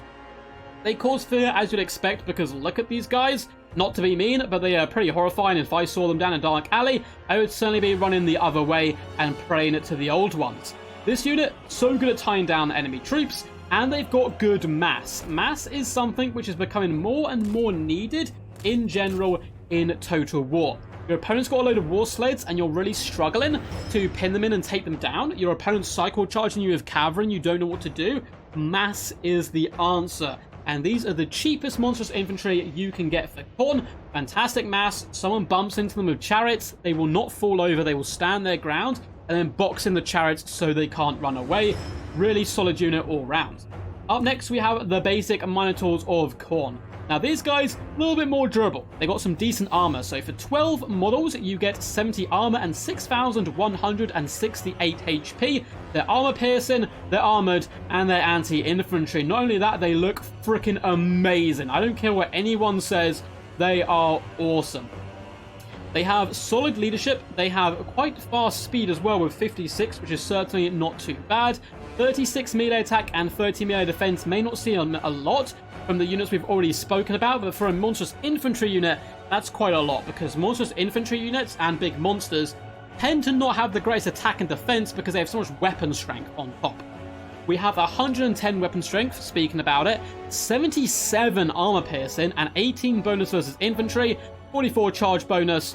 They also come in with immune to psychology, blood creed, which is basically like a souped up frenzy in a way. So they gain armor piercing and charge bonus and melee attack for the more kills they get. It also gives them that immune to psychology, and they cause fear. These guys will shred elite infantry, they will shred cavalry, and they will also shred characters. A fantastic mass of pinning the enemy in pace, an all-round versatile monstrous infantry unit. Up next we have the final variety of them though, which is the Minotaurs with great weapons who do a similar job. Now they're a little bit more susceptible to being picked apart of course, but they do come in with that anti-large rather than anti-infantry, and I guess you can see where this is going. They're better against single entities and they're better against cavalry. Because they are Khorne Minotaurs, they have really good decent melee stats all round. So 6,168 HP for 12 models, 70 armor, 70 leadership, 56 speed makes them very fast. They can flank effectively as well as push through the front line. 36 melee attack and 30 defense, 110 weapon strength, including a bonus 28 versus large, and 77 armor piercing. Great charge bonus, and once again, blood creed giving them immune to psychology and causing fear. They are, however, a little bit more expensive than your basic Minotaurs, so are they ever really worth taking over the basic variety? I would argue yes. I actually think they're incredibly good. So the Minotaurs of Khorne, what are they going to struggle against? Will they struggle up against infantry? Not really. They still have a load of damage output, and they'll still be able to pull apart a unit of Jade Warriors, maybe slightly less effective than a basic unit, but they can certainly get the job done. Basic Minotaurs can do okay as well up against cavalry as well as single entities, but the great weapons really shred them to pieces. I think they are slightly, because of that, more versatile. However, sometimes the great weapons can be considered overkill. We've spoken about this already. Overkill is certainly underrated. The reason I prefer the great weapons is that they do something different than your infantry, where the basic Minotaurs don't. Basic Minotaurs are great against infantry. That's awesome. My entire infantry as a Khorne player is good against infantry. I don't need any more bonus versus infantry. I need bonus versus large, and that's where the great weapons shine compared to the basic Minotaurs. Am I saying the basic Minotaurs are bad? No, they're a really solid unit. They can do a job against cav and single entities, but the great weapons do it better, and your infantry corps is already taking apart your opponent's infantry. You're losing the infantry fight anyway as Khorne. You're probably in a bad situation. So I think the great weapons are certainly a fantastic option. But let's see their price and how worth these units are in the army selection screen. So here we are with our glorious monstrous infantry, the cheapest by far being the spawn of Khorne for 1,000 gold. This unit is amazing. I really like it. Now, it's very susceptible to bowfire, so it's kind of risky against certain factions, as well as, anything peasants will drag these units down eventually. But the fact they're unbreakable is lovely, particularly if you can get them onto an objective in domination. You can get into the enemy backline in a land battle, they will not go anywhere, making them fantastic at those jobs, in particular for the cheap price of 1,000 gold. And for a faction which relies so heavily on infantry, which can get countered effectively by cavalry, as well as chariots, cycle charge them into oblivion, spawn are a cheap way to stop that main weakness of Khorne. So I would highly recommend trying them out against Kislev, for example, if you're struggling with the war sleds. As for the Minotaurs, 1,600 gold for the basic unit, and 1,700 for the great weapons. So of course, our +6 charge bonus isn't that bad whatsoever, but they gain the anti-large instead of the anti-infantry, and because of the synergy with the rest of your build, which is so good at anti-infantry anyway, I think the extra 100 gold is often worth it in my opinion. They add quite a lot of punch. If you go very wide, you bring Scarbrand and you want one more heavy hitter, chucking a Minotaur in there can be a nice cheap way of doing that, rather than going for another single entity. So good all round so far. I love the skirmishes, I think they're pivotal to Khorne. Multi-infantry is great. Let's take a little look at the single entities now, in the form of the Soul Grinder and the basic Bloodthirster. So here we have our two glorious single entities. We have the mighty Soul Grinder of Khorne, as well as the Bloodthirster up in the skies. Let's see how effective they are. Let's start with our big boy, the Bloodthirster, and he may look a little bit familiar to you because we've already seen the Exalted Bloodthirster and Scarbrand. Much like the Exalted Bloodthirster being kind of a Scarbrand light who can fly, the basic Bloodthirster is an Exalted Bloodthirster light who can also fly. So his armor piercing, he's anti-large, he causes terror, he has flaming attacks, a solid HP pool of 5,799, only 70 armor though, which can be a little bit scary on such a large creature who's expecting to draw quite a lot of fire. Solid leadership, 95 speed, as well as 60 melee attack with both magical and flaming damage, really can put the hurt on a lot of enemies. 44 melee defense is really great on a unit as large as this. 360 weapon strength, with 25 of that being bonus versus large, and 251 being armor piercing weapon damage. The charge bonus is relatively solid at 55, and of course that ability to fly is nice. He comes in with wounds as to be expected, and the base 20% physical and 25% spell resistance, and no doubt he causes terror. Now the big scary flyer is certainly quite potent and deadly. He does suffer, however, from doing the exact same job as your lords, but worse. And I kind of spoke about this earlier with the Exalted Bloodthirster. He is great at assassinating enemy characters, he's great at going after generals, but he can struggle in general with so much infantry around him. Now, he works in real nice synergy with the Exalted Bloodthirster or Overload of Furies if you want to dominate the sky. If you're really like, I desperately need the air game, I have to win the air game to win this matchup, then he is certainly very viable, but otherwise he's an incredibly expensive single entity when you've already got Lord options who do his job but a bit better, and there's normally overkill if you do want to bring two. But hey, very good at assassinating characters, but quite pricey for the job where you have other units in the roster who do the exact same thing. Elsewhere, we have the Soul Grinder. Now, he's a little bit different.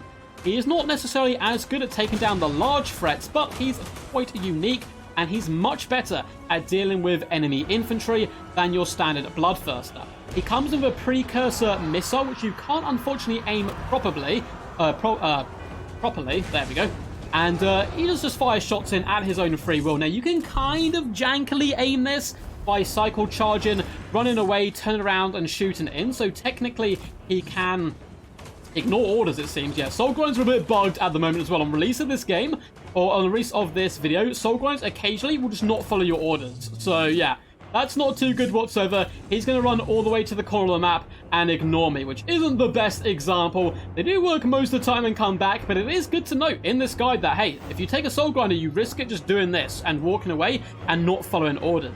Precursor missile weapon, of course, cannot be aimed, but can do some decent anti-infantry damage. He's armored, he's armor piercing, and he fires whilst moving. 6,141 HP is quite tasty. 90 armor is good, but again, he's a large target, so he's going to have to absorb a lot of damage. 75 speed's nice. 55 melee attack with both magical and flaming attacks. 35 melee defense is not the best. Weapon strength is 376 with a load of armor piercing, bucket tons of armor piercing, 263 in fact. Charge bonus is okay, ammunition is really good, as well as the range of 120 and 600 missile strength. Those range attacks really do hurt. He has wounds, as you would expect. He can fire whilst moving, and comes in with that typical 20 physical and 25 spell resistance, and he causes terror. So, he's kind of like a Bloodthirster, but less mobile because he can't fly, worse at killing single entities because of this, and the just general damage output, but definitely better at taking down enemy infantry. He has the potential to bug, which can be quite sad, and unfortunately he falls into kind of a similar category as a load of damage dealers, particularly in your cavalry department, that, hey, he does a load of damage to infantry. So does literally everything on my roster, so why would I bring him? Well, he's more durable, he can push into back lines better than your infantry can, so if you have the money, he is certainly a worthwhile inclusion, but he's just going to do a similar job for quite a heavy price, with the bonus of being able to jump into the back and carve your enemy into ribbons. He can also fight as a relatively cheap-ish single entity, kind of buddy to a Scarbrand rather than going for a Bloodthirster, but let's delve into the money and see if it's really worth it. So there we go, the two large, scary single entities. How do they fare? Well, the Soul Grinder is 1,900 gold, which is significantly cheaper than the Bloodthirster. I would argue the Bloodthirster is a bit more useful and versatile, simply due to the fact it can fly, and it pairs really nicely with an Exalted Bloodthirster to dominate the skies alongside some of those Furies. Unfortunately, apart from that, he's very expensive for what he does, being this assassin of characters. You've already got Bloodthirster, you've already got Scarbrand. If you're expecting to need to kill big enemy generals, just go for one of them instead of the Bloodthirster. However, you want to go wide and you really want the buff from the extra melee attack of the Herald, but you still want something which can punch really hard, the Bloodthirster may be for you. However, the Soul Grinder does a similar job, though it is more designed to kill infantry, particularly that precursor weapon. It can still do a fine job up against single entities and characters alike, and is significantly cheaper at 1,900 gold. Once again, it's bugged, so sometimes it will not follow your orders, and it will just scuttle away to the corner of the map. You can normally wrestle control back, and hopefully that will be fixed in the future, but he comes with a warning label on him at the moment. That can indeed happen. At 1,900 gold, he's a nice inclusion if you want to pair a cheap lord with a big, powerful single entity, or if you don't think Scarbrand's going to be enough for whatever reason, you think, oh god, they're going to bring double elemental bear or whatever, or 2 Terracore Sentinels, plus Meow Ying. He's a good companion to help fight off those threats. So that's it for the monsters and beasts. Really solid. The skirmish trio, the Hounds, Flesh Hounds, Furies, incredible. Monsters infantry, really solid. The single entity is lacking a little bit compared to some other factions, but certainly not terrible. So up next, let's take a little look at the artillery and the war machines. We have 2 options there, and then we're going to go into all the matchups, some basic thoughts and tactics and all that good stuff. Here we have the 2 last glorious units to discuss on the Khorne roster, and boy oh boy are they some really fun and thematic models. Look at them! We have the glorious Blood Shrine of Khorne on the left, which is just so heavy metal, so ridiculous. This guy is goals in life. If you could be as happy as this guy right now, very Mad Max style, you're certainly winning. And elsewhere we have the only artillery unit for Khorne, their big scary war machine, the Skull Cannon. So let's first delve into the Blood Shrine, because it also covers a lot of what the Skull Cannon does in general. The Blood Shrine is just like the Blood Throne we've seen on some of the Lords and Heroes. It is armoured, armour-piercing, anti-infantry, flaming attack motorbike of death, coming in with a rather durable 3,522 HP, alongside a fantastic 110 armor. Leadership is good, speed is okay at 68, that's pretty damn good for a chariot type unit. 39 melee attack with that frenzy popped is quite tasty, coming in with those flaming attacks and magical attacks. 18 melee defense is pretty terrible, so you want to keep this bad boy moving. Don't keep him in one spot for too long. Much like chariots in general, they should never be left standing still. Standing still, much like cavalry in real life for example, is a death sentence because you can't protect all angles of yourself. You should always be moving, which is comfortably easy to do with a Blood Shrine because it has such good mass. Weapon strength is 150, is armor piercing of 105 and a 24 bonus versus infantry, and a lovely charge bonus of 45 itself. It does come with some rather useful abilities, so it technically is a siege attacker, though that's not really a... well, I guess it is kind of important multiplayer if you're doing some siege multiplayer for whatever reason, but yeah, not the most useful thing in the universe. It has wounds, it has Gore Feast, so it does replenish hit points in combat, and this unit is going to be spending a lot of time in combat, so that's obviously good. It also has the Totem of Endless Bloodletting, increasing melee attack and leadership, so it's increasing its own melee attack right now. I mistook that for Frenzy early on, but it's actually this ability. But it also does it for nearby troops in a 35-meter radius. Because it's so fast, and because it can push through troops easily, it's quite easy, I would argue, to get this unit into the right position and onto friendly troops such as Bloodletters and so on, and buff them up. So that ability really can be used and abused nicely. It comes in with the 20% physical resistance and 25% spell resistance, causes fear, and of course is demonic. Now, it may be decent against infantry, but you don't want to leave it standing. Look at this. We've left it in amongst a load of cheap anti-large troops, the peasant long spearmen. They can do some significant damage, but it doesn't have too hard a time escaping and getting away. Do you really want to keep it moving? Would I recommend it just to kill infantry? Certainly not. I think that's a useful application, is that it can kill infantry and it's fast, it can go around the flanks easily, hop on objectives and help contest them, but its overall use for being such a cheap unit at 1,000 gold is to look fantastic, but threaten the back line. And we've spoken already quite a bit in this guide that Khorne need to shut down the back line to be victorious, because they don't have any range of themselves, and therefore they can be really susceptible to being kited and so on. You need to shut down their range tools, and the Blood Shrine is amazing at it. Saying we don't have any range is a lie though, because we have one range unit. It is the glorious, the infamous, the beautiful Skull Cannon of Khorne. It is a work of art. That is the only thing that can be said about it. Very similar stats in general to the basic Blood Shrine, and has a little worse attacks, a little worse melee stats in general, but relatively similar. And it can do the same job. It can jump into the back line and shut down range, but more importantly, it also has a range attack of its own. But it still comes in anti-infantry, armored, armor piercing, and you can take a look at the stats. They're incredibly similar to the basic shrine, but with a difference. It has ammunition, it has 380 range, which is impressive, and 348 weapon strength, which is really no joke. So 66 that is base missile damage, 264 is armor piercing, making it great for assassinating units with tough armor. Good base explosive damage of 4, 10 armor piercing explosive damage, and it takes 9.9 seconds to reload. Got some decent abilities as well. We don't care about siege attacker. Firewall's movement's pretty cool. More importantly, we have Skull Feast. This allows it to replenish ammunition when engaged in combat. And because it works in a similar way to the Blood Shrine, where it can dive in and shut down enemy backline troops quickly, it can cycle charge using its mass and speed. You'll actually get quite a lot of ammunition back over the course of a battle. It has Gore Feast, also replenishing its hit points in combat. Those abilities synergize really well there, you can see.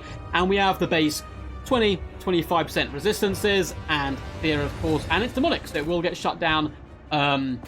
It will start to disintegrate if it loses its leadership, unfortunately. Now, it does suffer from a massive problem, the Skull Cannon, a massive problem. And that is that it's not that good. And the reason it's not that good is it's not very accurate. It often doesn't hit its targets. And that's a big, big problem. You don't, though, you know, the fact it moves into combat and replenishes ammunition is really fun and a really cool mechanic. You don't really want your artillery running into enemy infantry. It's not where you want it to be. You want it doing damage from long range, and because of its limited ammunition, it's forced to use its ability to replenish ammunition, and therefore isn't so good. And the fact that it has to do that and it doesn't have great accuracy makes it a really Marmite unit. Some days it might do great for you, other days it will do dreadful. There is a few instances though where I really highly recommend it.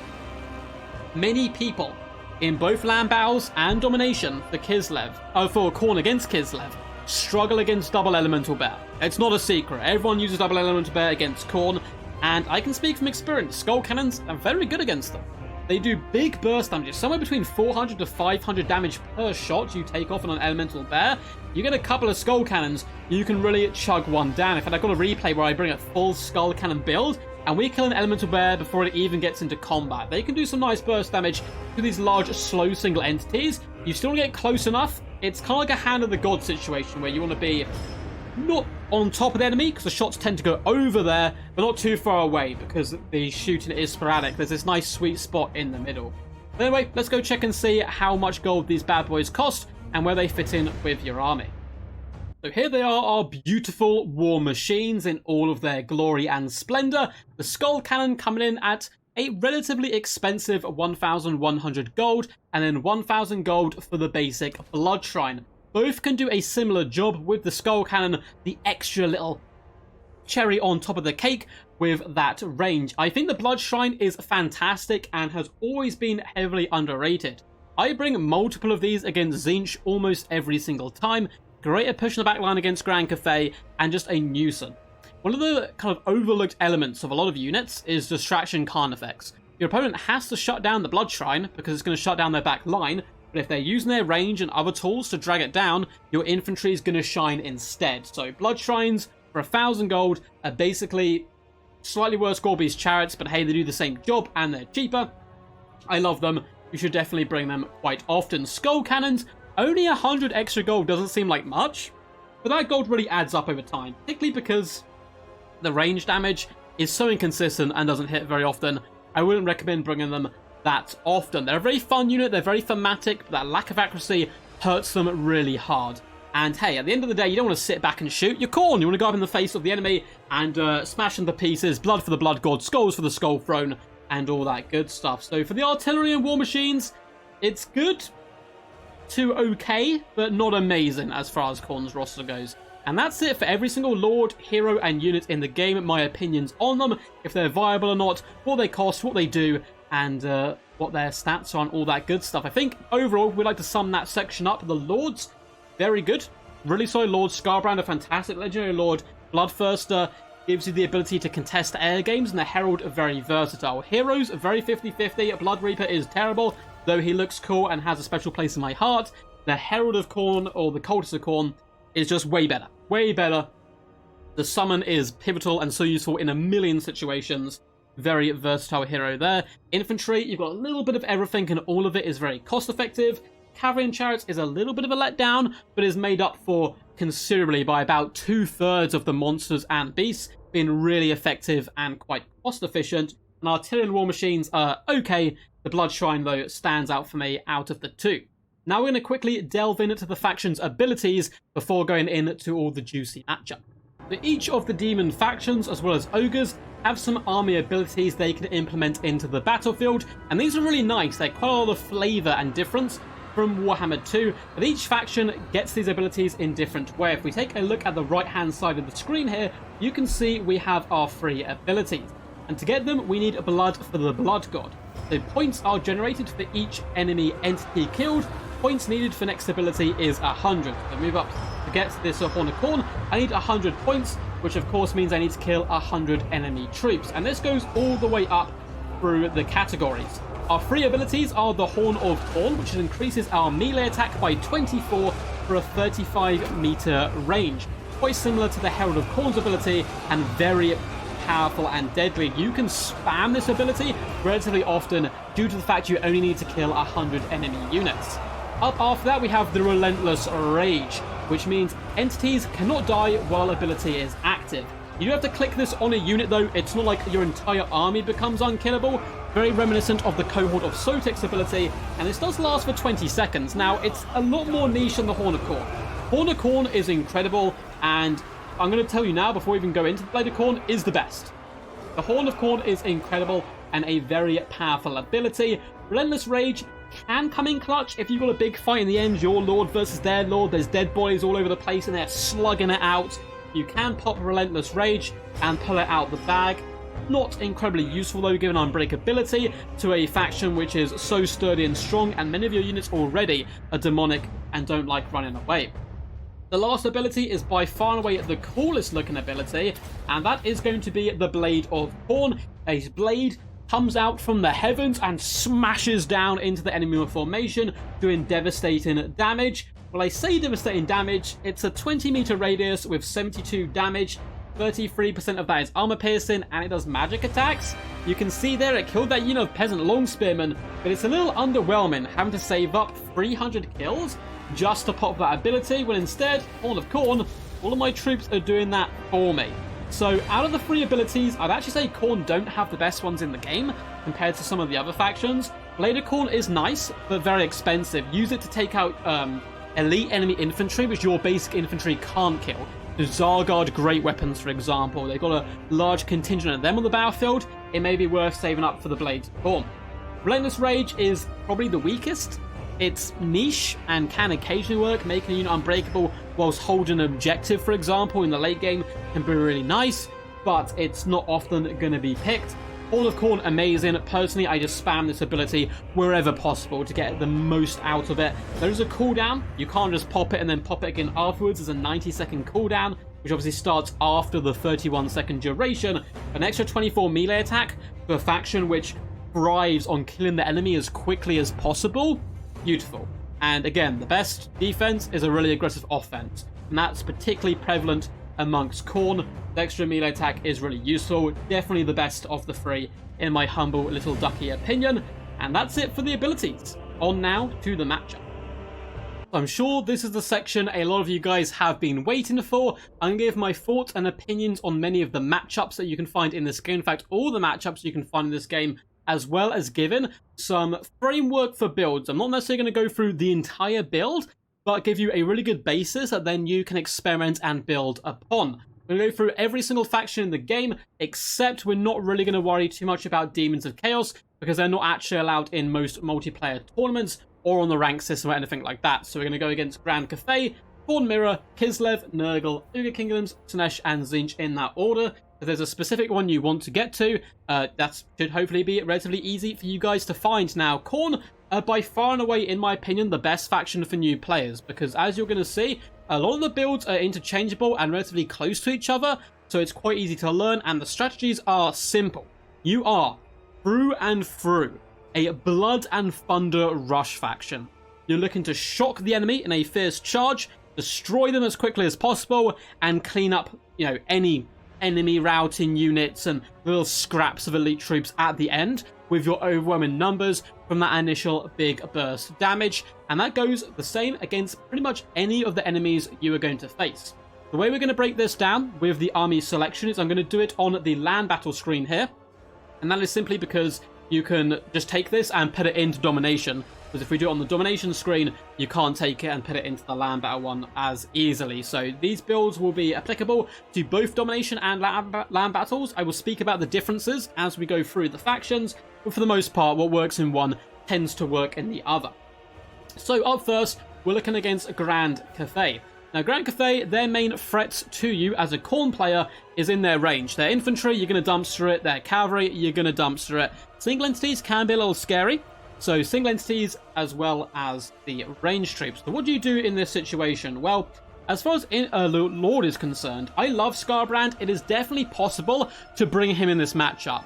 But you must have a reasonable level of micromanagement to be able to dodge cannons in the early game. The reason I like Skarbrand here is he kills Terracotta Sentinels and he kills Miao Ying, which is obviously quite common picks in Grand Cathay. But what I would actually recommend for most players is a Herald of Khorne in the early days. And a Blood Throne's great if you want to push the enemy back line, but if you're really uncomfortable and you're just really very brand new to multiplayer, bring him just super cheap. Bring him on foot like this, 1,200 gold, you still get the buffs, so you move him with your infantry front line, buff the infantry, and carve through Cathay as quickly as possible, which you need to do. You have to carve through their formation to get to the units which are going to damage you, which are those range units. Personally, check on a Blood Throne, helps you get that little push into the back line, makes him a little bit more durable. Definitely want double cultists in this situation, and I like bringing them on foot and as cheap as possible, because, hey, they're going to be moving with your main army, and in both domination, to wrestle objectives is really key, and in land battles to push in the back line, summoning a unit of Bloodletters is lovely. You can use them to shut down the range units, which are going to hurt you the most as a Khorne player. But likewise, you can pop them behind enemy front line, where your Chaos Warriors are bumping and grinding against Jade Warriors and Peasant Longspearmen, and you can rear attack them, quickly shattering them, hammer and anvil style, and that opens the floodgates. And once you got a Cathay player on the back foot, it's over. Once they're running away and they're not shooting, it's done, and you are victorious as long as you keep up that momentum. So always perk. Likewise, if your opponent does bring a lone Terracotta Sentinel, for example, double Cultist plus a Herald can do decent damage to that beast, particularly when supported by infantry. As far as the infantry is concerned, all these units are viable and relatively flexible here. If I had to go for a base, now you can go full Bloodletter Rush. It is doable and rather successful, but I guess a real solid way, just bring 2 of each, and maybe add a dual weapons on top of that. That's absolutely fine as a base. You move your Chaos Warriors of Khorne into the front lines, as well as the Halberds kind of guarding their flanks slightly, and then you whip right round the sides with the Bloodletters. You have decent AP here, you have anti-Sentinel potential and anti-Dragon potential.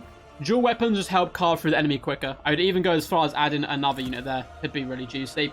And the Bloodletters harass the back line. Speaking of harassing the back line, it's something you're going to have to do a lot against Grand Cathay. So let's speak skirmishers. Fleshhounds, beautiful.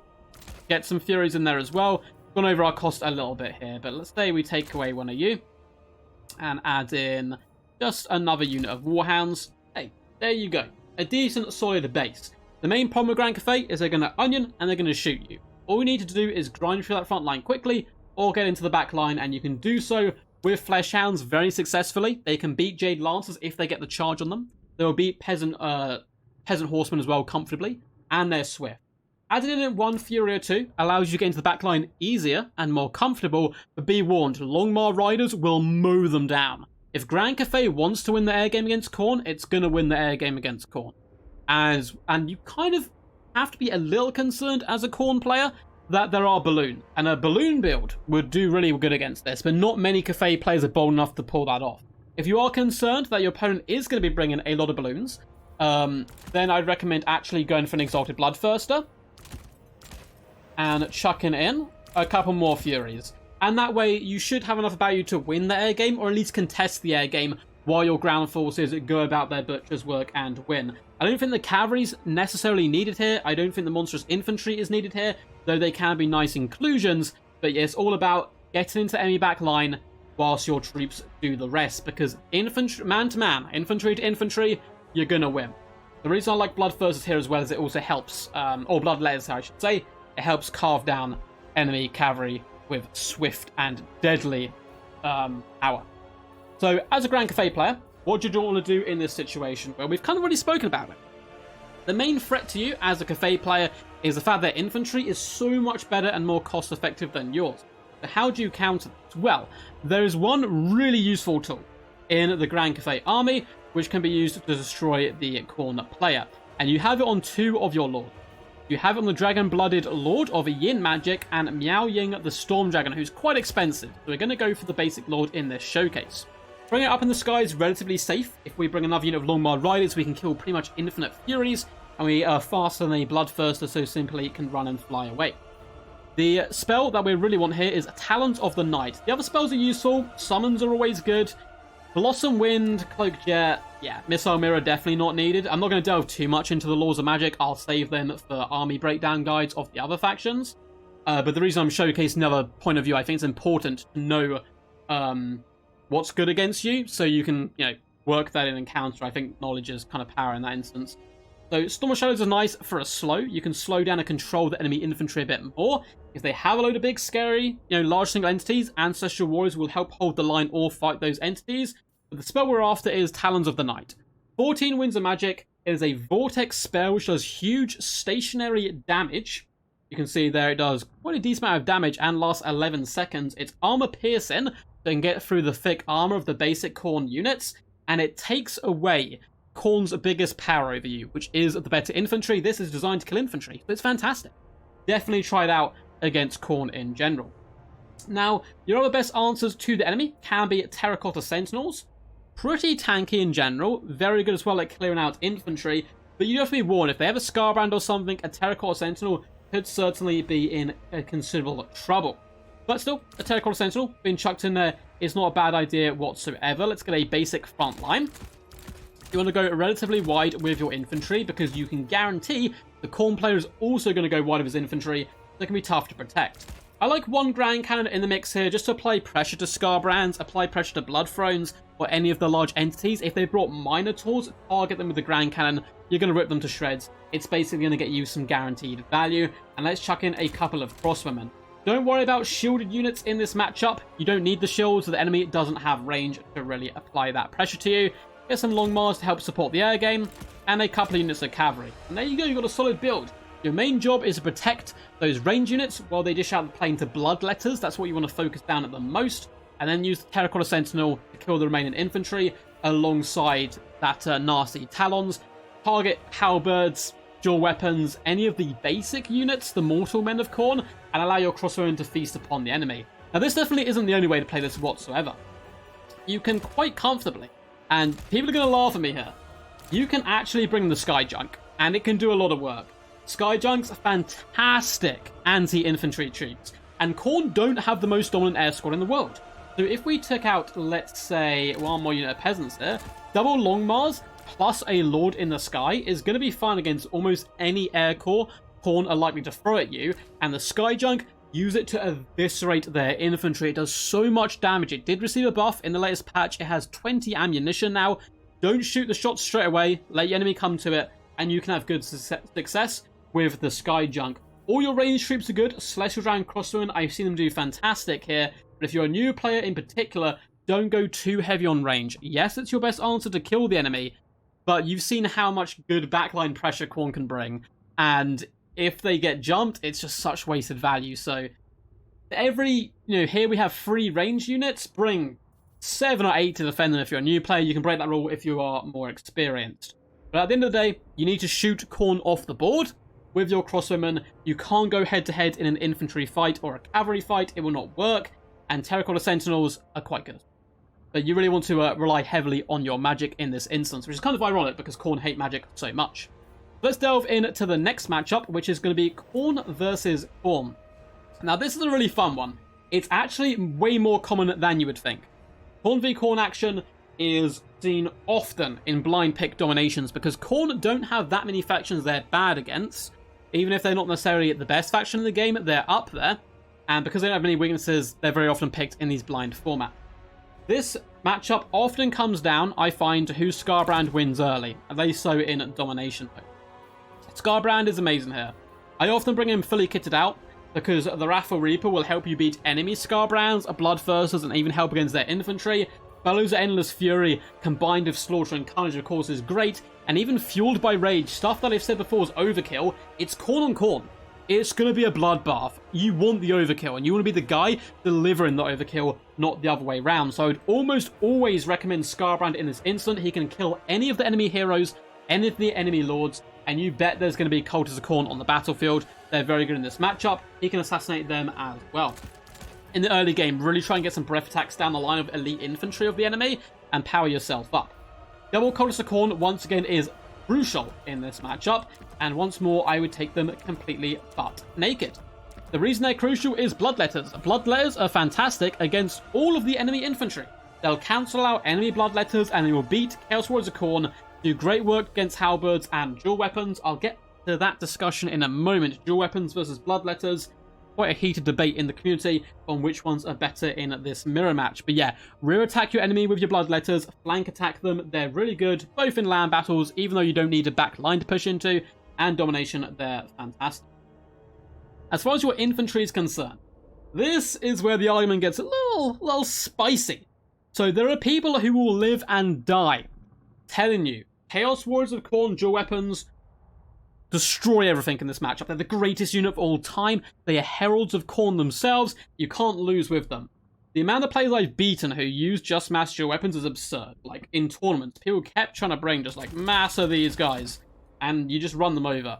They are incredibly good, don't get me wrong. They are fantastic in this matchup, but I personally think basic Bloodletters are better. Though they may lose one-on-one, you're faster. You can pick and choose your engagements, flank your opponent, rear attack your opponent. Don't take fights you're not going to win with them, and it gives you a bit of added mobility. Basic Chaos Warriors are useless in the matchup, don't bring them. They basically lose to all enemy infantry. If you're like really broke and you just want a unit to sit on an objective in a domination game, then, maybe. Otherwise, I would recommend like 3 units of Bloodletters, 2 units of Halberds. This right here is probably the gold worth for a Stein army in domination, and it's great. You move the Halberds in. If they've got dual weapons and you're scared of them, that's fine. Move 1 unit to engage them, summon Bloodletters behind them, flank with your Bloodletters, and you will overwhelm. But if we're going to keep going, yeah, the dual weapons, they're great. They will beat the majority of infantry. You can also risk Exotic Bloodletters in this matchup. I would argue it is way better to do this in domination because of the Halberd. And if you're going to bring them, please bring them in your starting army. Cavalry's not that great here. I mean, it can be good, like the cavalry. But if your enemy's got mass to pin them in place, then they kind of get overwhelmed. I wouldn't worry about blood shrines or skull cannons. There's no enemy backline to get into. You can still mix in some Furies or some Flesh Hounds for the rear attacks. But Minotaurs are great weapons. Boy, oh boy. They are so good in this matchup.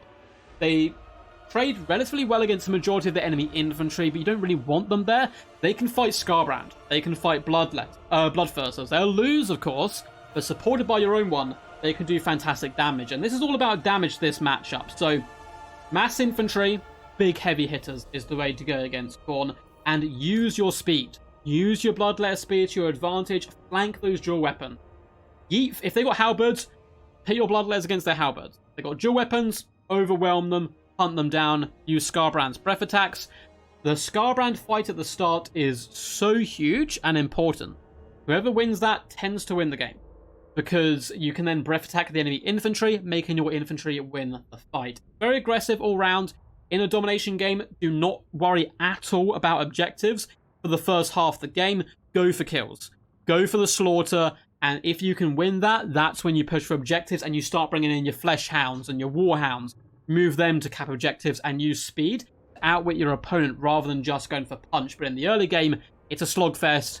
Bring your best guys. Bring Scarbrand. Go to war. Highlight standouts in this, definitely Bloodletters, as well as the dual weapons can do fantastic as well, it must be said. So yeah, that's going to be it for the Khorne Mirror match. A very fun matchup, by the way, as far as mirror matches go. I like it quite a bit. But up next, we are going to be looking at Kislev. Oh boy, oh boy, oh boy. Okay. Interesting matchup. Very interesting matchup. This, again, is probably the matchup I've done the most alongside the Khorne Mirror matchups in tournaments, particularly domination tournaments. Kislev are very powerful and pretty damn scary. You are an infantry faction as Khorne. That is where you shine. Yes, you have monsters, you have cavalry, blah, blah, blah, blah. But your best units are your infantry. You often want to go, quite wide infantry and overwhelm your opponent with 1 or 2 heavy hitters. Kislev have the perfect counter for that, and that is the War Sleds. War Sleds are nasty. They will be your biggest problem as a Khorne player. Now, Kislev, has a lot of range. A lot of pressure on range. But likewise, they have Boris and powerful melee combatants. I still like Scarbrand, particularly in domination, where your opponent is less likely to turtle with mass range. So in land battles, maybe go a Herald and put him on a Juggernaut, just so he's fast and he can buff your troops. In domination, go Scarbrand, and I think Scarbrand can still work okay in land battles, nonetheless. Cultists are fine here. You don't necessarily need 2. Let's take 1 out just to mix it up. But Cultists, good in every matchup, feel free to bring them. Now, I really love Bloodletters in this matchup because we're fast and we do big damage quickly, which means you can rip into War Sleds. Bloodletters can overwhelm Warbear Riders as well in the right situation. The Halberd's just a great unit all round. You don't necessarily need 2 of them, but hey, Kislev do like going with a lot of large threats. It's not too shabby. Now, you have the problem of Chariots. This is where your spawn of Khorne come in. For 1,000 gold, you get the shot blockers. If your opponent's smart, he won't move in on top of the spawn, and you will have to mirror the War Sleds where possible. They start floating to the left, float your spawn over there, and this is going to feel really bad, because your spawn aren't getting in there and doing damage, and the War Sleds are shooting you all day long, laughing at you. It's very sad and very annoying, but it's going to stop Kislev using their best anti-infantry troops, and it is worth it, I promise you, to use this spawn to stop the enemy. If you want to do this a bit cheaper, you can do it with Flesh Hounds. Now, Flesh Hounds will tie down the Chariots and pin them in place, combined on top of Bloodletters, shred War Sleds in seconds. It's great, it's a joy to behold, your heart will explode, and everyone's going to be very happy. Spawn are better at this job, Flesh Hounds are quicker though, and can also chase down the enemy. Maybe add a couple in as well, and there you go, you got a solid base to a build. You can take out a few units here and add a couple more in. I'm also a big fan, once again, the Minotaurs in this matchup because they will destroy the majority of the Kislev cavalry and character core, but they've also got a lot of cheap range and it can be a little bit scary there. So make sure not to blob up too much against Kislev because Hard to Winter will rip your body to pieces. I was about to say something rude there and I decided not to. It is disgustingly powerful. You don't want to bunch up too much, but keep your spawn mirroring against those war sleds. You're going to be fine. Likewise, you don't even have to go with spawn. You can just go full aggression. Just like loads of these guys, get Furies to pin the enemy in place, more Bloodletters right up in their face, and just 0 to 100 real quick, and keep on going. Full fight like that can work well as well. And the thing I like Scarbrand about, he can beat war sleds really quickly, and if they get injured, feel free to use your Rage Embodied on them. That is hilarious when your opponent's, trying to be a pain in the arse and cycle charge war sleds. Snap of your finger, one press of a button, Rage Embodied, war sleds rampaging all over the place, frothing at the mouth, yelling about Urson or something, and you can slaughter them quickly because Scarbrand hits so hard. But yeah, either go fast and aggressive against Kislev, or bring those spawn to mirror them a little bit. As for the Force of Kislev, I am probably a Kislev main. They're probably the faction I played the most. I like them in Khorne a lot. There's a lot of debate on which faction I was going to delve into first in this kind of format, but I decided to go Khorne because I think it's better for new players. But Kislev, there's lots and lots you can do against Khorne, but we're going to go for the basics there. War sled. War sleds, though they have been nerfed, are a dream for Kislev players. So good up against Khorne. Again, their main advantage over you is they've got better infantry. Take that infantry out with your light war sleds, you're going to be laughing. Now, the single entities can be a problem. It is certainly worthwhile bringing in an Ice Witch and coming in with some nasty spells, but if you're a true hero of the people, I'd actually recommend bringing Boris Ursa. Stand Your Ground's great, Heroic Resistance is great. I wouldn't take Foe Seeker or Deadly Onslaught. I'd always bring him on his bear where possible.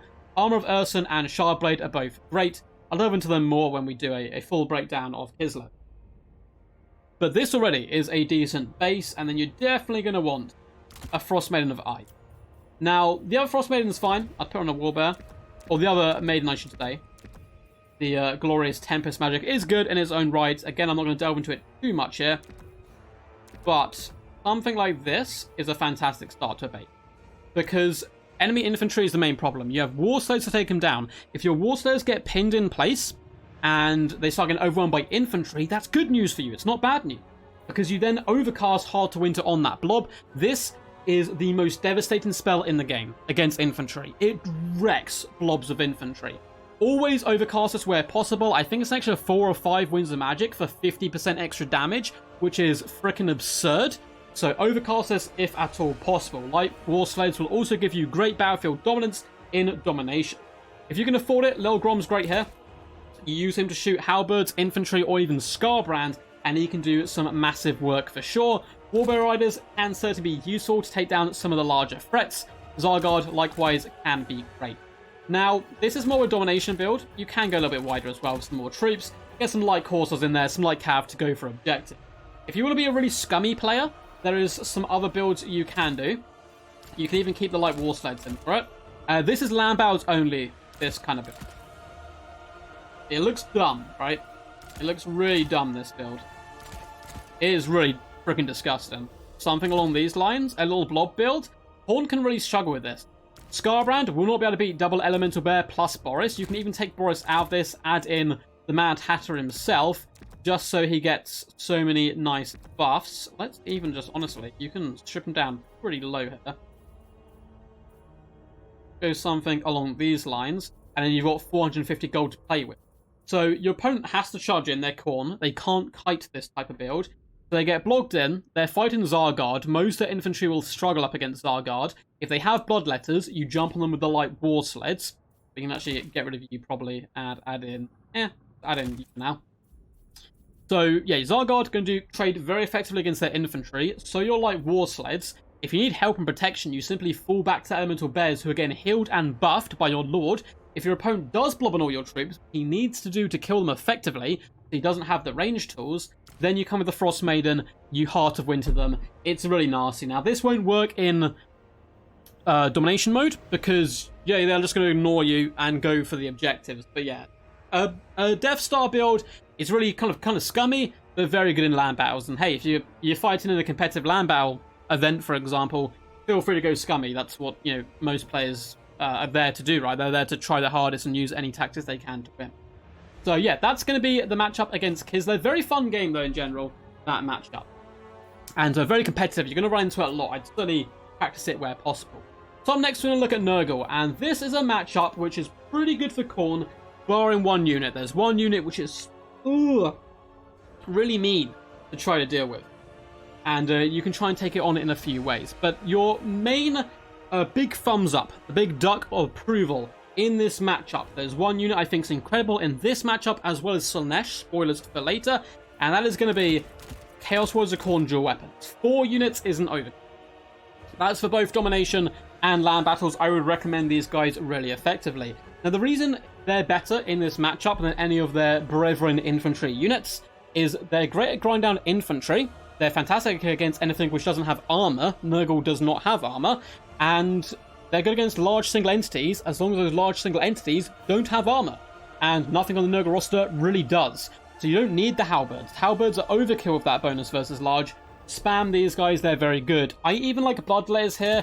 People may hate this because they don't have armor piercing, but they're fast and they can flank. And that's really what you want in this style of build. Now, you can go Scarbrand if you want, because the main problem the enemy is going to bring to you is a greater demon, a greater unclean one. And he's so good against infantry, so you want to drag him down. Scarbrand can do it, and Exotic Bloodthirster can do it as well, but you have to cycle charge with these guys. In this matchup, I'd argue it's probably better doing it with the cheap option, and just bring in 2,500 gold, because you can fly and cycle charge your opponent to death. It's going to take all game to do so, which is really sad, but it keeps the enemy general busy. All 3 Lord options are viable here. You can go for a basic Herald of Khorne and just try to buff up your troops where possible. Now, the Bloodletter Summon is less effective in this matchup. Their AP accounts for less, and there's no backline to really delve into too much. So I wouldn't really recommend them or Blood Shrines hugely. Minotaurs are beautiful here. They do so much work to basically anything, and then combined with a Bloodthirster can actually drag down an enemy general, like a Great Unclean one. These guys do really big damage to Kugarth, any of the Toads. I'd even go as far as say put 2 in there. Now, in a domination game, only have 1 in your main army, and bring another one in reserve when you know it is safe to do so. Flesh Hounds are still good here. More infantry, likewise, is always good. Halberds are still decent in this matchup, don't get me wrong, even if they're not the best. But yeah, you're looking to grind through the enemy as quickly as possible. Main problem, I mean, your dual weapons are great against everything, and Minotaurs are great against everything. Everything's positive apart from their Lord, and I think Minotaurs are a good answer to him, alongside a Bloodthirster or a Scarbrand. You can whip out Skull Cannons, but it's a little janky, a little bit tough to pull that off for sure. Now, for Nurgle, it can be tough, because, unfortunately for you, your Forsaken are hard countered by Bloodletters. That's another reason I love Bloodletters in this matchup, is they beat back Forsaken really effectively. Exotic Plague Bearers are good. I'd bring a couple, they're really durable, and their missile damage does massive work. Lord-wise, Kugarth's fine, he does a lot of work. So is the Exotic Great Unclean One of Death, and some of the Heralds, but the Exotic Great Unclean One of Nurgle is disgusting. Like, really disgusting. I would go far as to say it's borderline broken. It's so powerful. So yeah, all of these are good. So you've got Blight Swarm to lower the defense of the enemy, you're decaying them, you are a Mortis Engine, which is really good, historically, against infantry. War Khorne and infantry rush faction, so it's a really lovely ability to have. Keep this guy alive, and the way you do that is with Fleshy Abundance and his absurd HP pool. You can debuff the enemy with Miasma of Pestilence. You don't need to bring this though, it is only 4 Winds of Magic and 90 gold, so it is often worth chucking in. Stream of Corruption is 100% armor piercing, making it great against the enemy infantry. Drop this on dual weapons, drop this on halberds, anything which is gonna, threaten your main army. You will need some Forsaken probably, just to make your army a little bit wide, try to support them where possible. And this right here is a decent base build. Add that in maybe the Cultists of Nurgle. Probably come in with just Gate of Nurgle. Actually, Gate of Nurgle on both of them, and Warrior Bane on one of them, because I do not believe Warrior Banes stack, unfortunately. And it's -8 base weapon damage, which is really good, because, Khorne are going to be doing all their damage in melee. That's kind of the point of them. And, yeah, having a little bit of debuff certainly helps out. So this is a solid base. You can take this in a lot of directions. I found a lot of success by bringing multiple Great Unclean Ones, sometimes even going 3 Great Unclean Ones For example, taking out some Plague Bearers here can often be just too much for Khorne to handle. Because they will do it in a long grind of infantry, but their infantry is going to die to the Great Unclean One. And if they've gone double Bloodthirster or Scarbrand in the Bloodthirster, you outnumber them 3-2, and that often goes in favour of the people who are more numerous. Likewise, Toads are decent here because they're anti-infantry. If you're feeling particularly spicy and you think you can win the air game, Death Heads can be relatively solid. Alongside some Rotflies who do have decent armor piercing, Death Heads can focus down enemy generals really quite swiftly. So yeah, this is just a good base in general. Spawn are okay here to help drag down infantry as well. And so is even a cheeky Soul Grinder to shoot Khorne from long range. You can even kite them and dance around a little bit. But this base up here is absolutely fine. Feel free to go to the Forsaken if you want a bit more money. But I would say the Grand Clean one is pretty pivotal. That's it for Nurgle. A tough bump and grind game.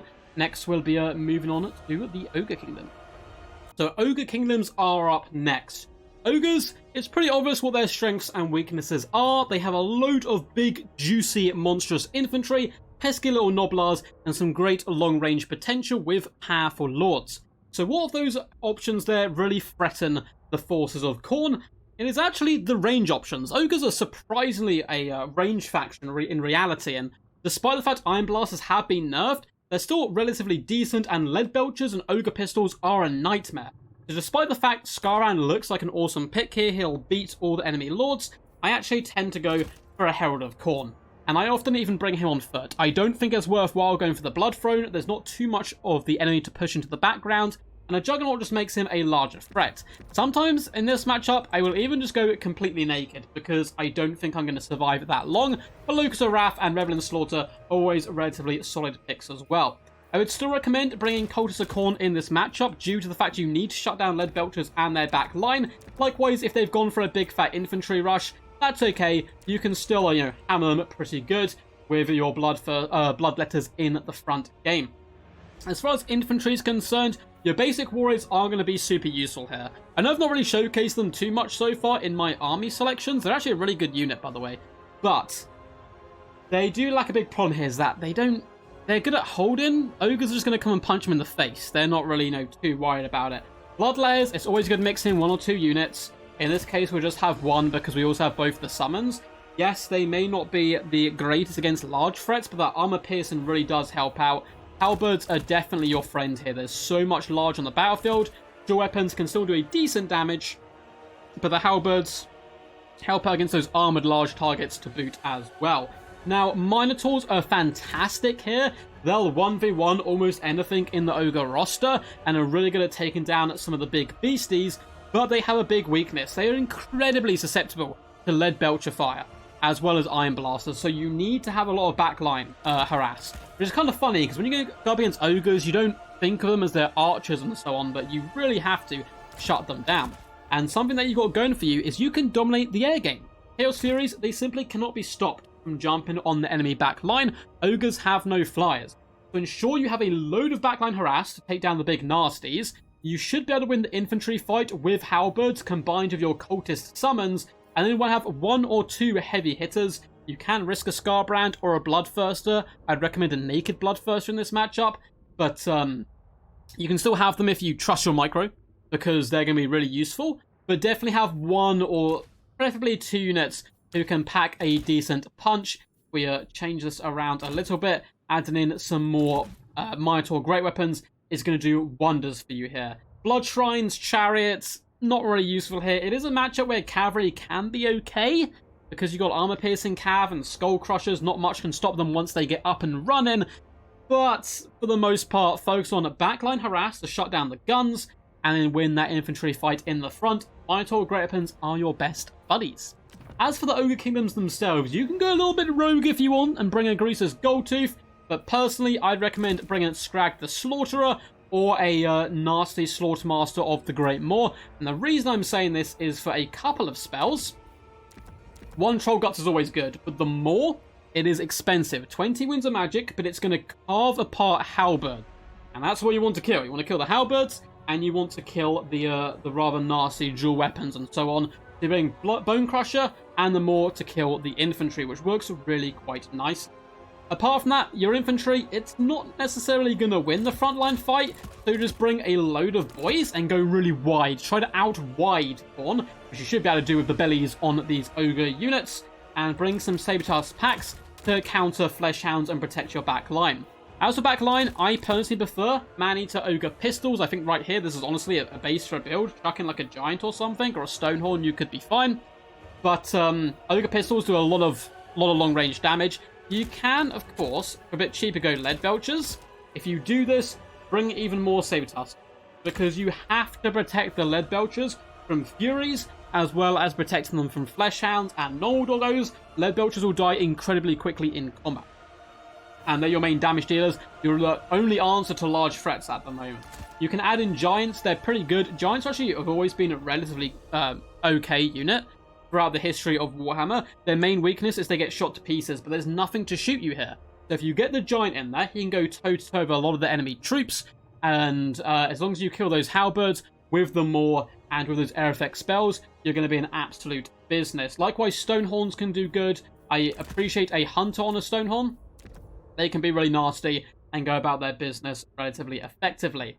Now, if you don't want to go for the Lead Belcher approach, let's just add in one unit of Ogres, for example, there, and take away the Giant. There's a few more good units. Scourgers have been nerfed considerably, but are always still pretty juicy. Adding in some Iron Guts for that extra armor piercing is really going to help taking down mass waves of enemy infantry if you're worried that your spells aren't quite going to cut it and aren't going to be enough there.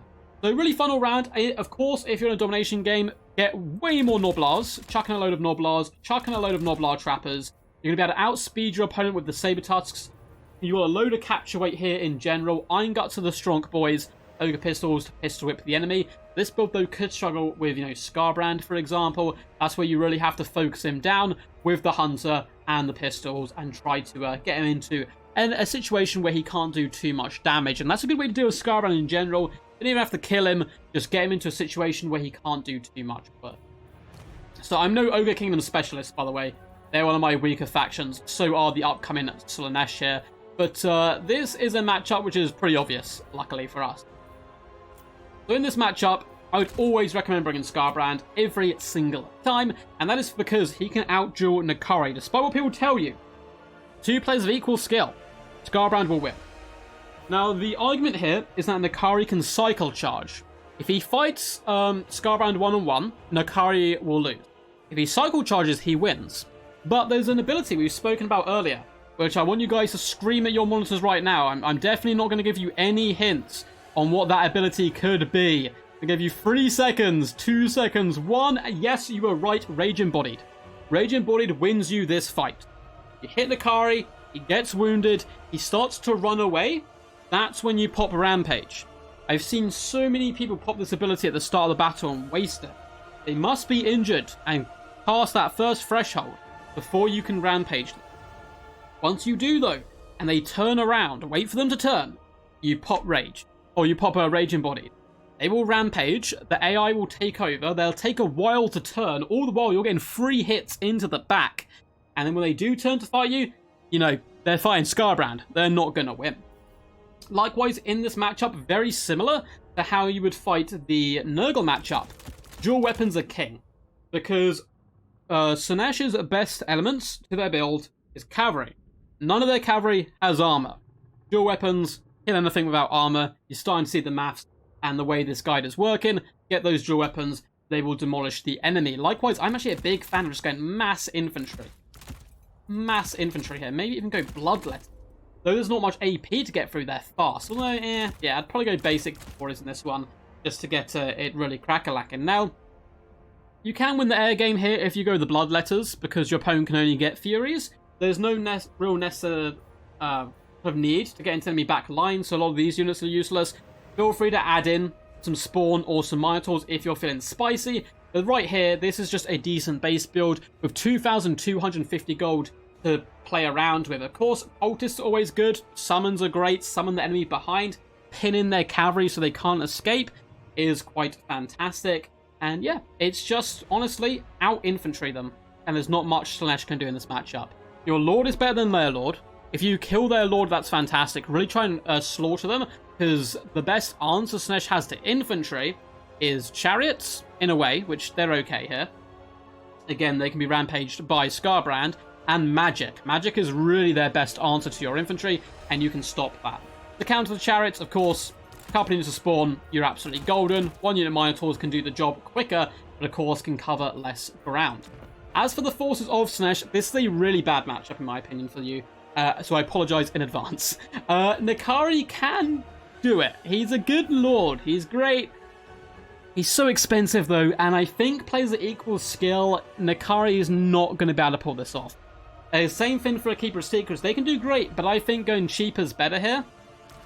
Get like a Herald of Slaanesh, chuck them on a steed. You can go Exalted Seeker Chariot to really grind through the enemy infantry can work well.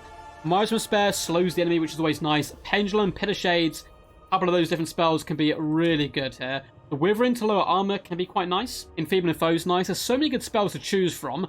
You will have to pick a little bit, unfortunately, otherwise it'll get too expensive. So going something like this can, of course, be quite useful. You've got the Chariot to run over the infantry. The spells help out as well to boot. You're going to want to bring a lot of Marauders, or a decent amount of Marauders. They're not going to win anything, but they're there to hold the front line and drag down single entities in the latter stages of the battle, if so need be. Your friend here is kind of two ways. You can Chariot spam it. You can try to fight the single entity fight. Go Nakari, go Soul Grinder. It works. It's a gamble. If your opponent comes prepared for that, you just lose the battle. That is risky. Your friend is Cavalry. Heart Seekers and Seekers of Slaanesh. And fantastic micro, basically. Because you can kill all the infantry with the Heart Seekers and the Seekers of Slaanesh. It's definitely possible. But you have to cycle charge continuously whilst maintaining your HP enough that you can't be rampaged by Scarbrand.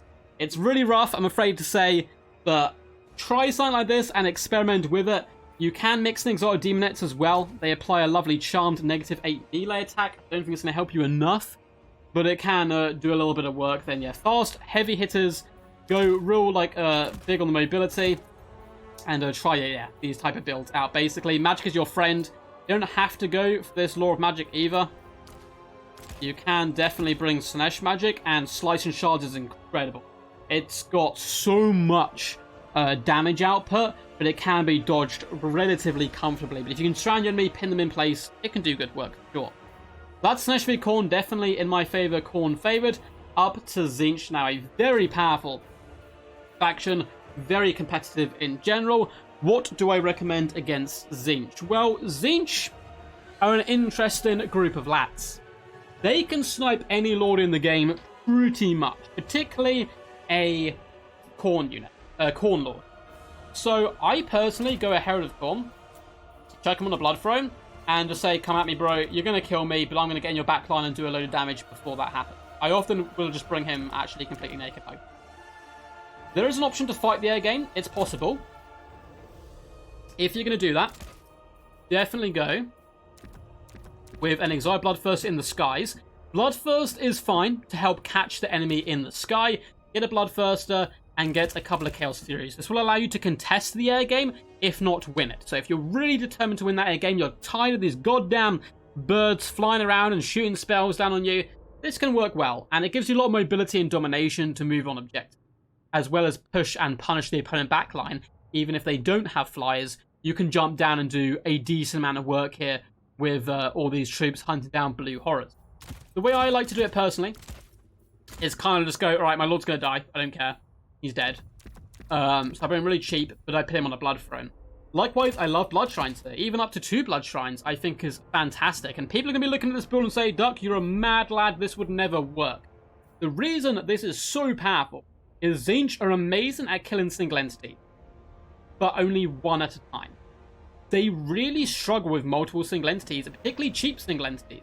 Have a load of Blood Shrines on the battlefield, they're going to simply run over the blue horrors, run over the pink horrors, and force your opponent to commit Cavalry and Doom Knights to really fight you. And if they're committing Cavalry to the back, you're going to shred their front line, because you're far better. Bloodletters, though they lack armor, it doesn't really matter. You got speed on your side, and you push forward, drive at the enemy. Move very wide with Chaos Warriors, Bloodletters, overwhelm the front line, and also harass at the same time with Fleshhounds in the back. get your Blood Shrines all pressure on the back, overwhelm the opponent's back line. You can also do this with Cultists of Khorne. I would even maybe pit them on their steeds in this matchup just for that added speed. Get the Gate of Khorne. That's going to summon even more units into your opponent's back line. If you shut down the pink horrors and you shut down the blue horrors, their cavalry as well as their infantry is going to lose to yours in a fistfight. The main problem you've got to keep an eye on is their magic as well as their faction abilities. They can devastate you if you blob up too much. So yeah, I'm a big fan of the Blood Shrines in this matchup. Again, this isn't the perfect build or anything. And a note, none of these builds are like meant to be the most competitive perfect build. And I wouldn't necessarily always bring them myself every single game or something like that.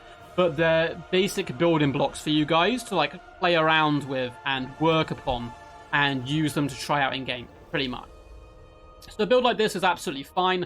The Chaos Warriors are a little bit slow, which is kind of a problem. You can risk going cavalry, but again, Tzeentch are very good at focusing on a unit and destroying it very cost effectively. If you go quite middling across the board, that's when they tend to struggle, at least from my personal experience. Now, if I'm a Tzeentch player, there's quite a few good counters to Khorne, though it can be a little bit rough attempting to protect yourself against a faction which is so devastating at pushing. You can go for a cheeky, Herald of Tzeentch, as well as, where is he, the big bird himself, the Lord of Change, and try and snipe enemy generals. I don't think it tends to be the most cost-effective. I'm actually a big fan of the Exalted Lord of Change of Metal. He can really hold his own in the skies quite a bit against Furies and so on. He can even summon himself. You then have Plague of Rust and Searing Doom, both traditionally amazing against heavily armored factions. And Final Transmutation, I don't think I need to discuss that too much. It is disgustingly powerful. So he's decent in melee, he can fly around. If the Khorne player blobs up, you use your Final Transmutation to destroy that blob. You can Searing Doom them, and you can get rid of their armor, which works really well with Forsaken, allows them to trade up much more cost effectively than they initially could. Now, blue horrors are great here. Get a couple of pink horrors in the back, Forsaken to protect the front line, and you're looking like your standard Tzeentch build right now. One unit of Doom Knights isn't terrible, neither is some basic Chaos Knights, just to try and protect your backline as much as possible. You can even whip out a cheeky Burning Chariot in this matchup, it's certainly doable. Likewise are Flamers and Exalted Flamers. I prefer, I think, the basic unit of Flamers here, though there's pros and cons to both. But if you're comfortable protecting your backline units, Flamers or Tzeentch can be really nice indeed. And right here, we have a decent build. Blue Horrors, so your Forsaken take the initial brunt. You have Blue Horrors just behind them, raining shots in. The enemy then pushes on them, and then the Pink Horrors shoot on top of it. Doom Knights to take down Fleshhounds and Furies alongside the Exalted Lord of Change and Summons, and protect the Pink Horrors as well as the Flamers. Now, this may be a little bit too much to protect for newer players. You can always peel it back a little bit, bring in some Screamers, or bring in another unit of Cavalry, or even just bring in more units in general. Just more Forsaken, more Blue Horrors.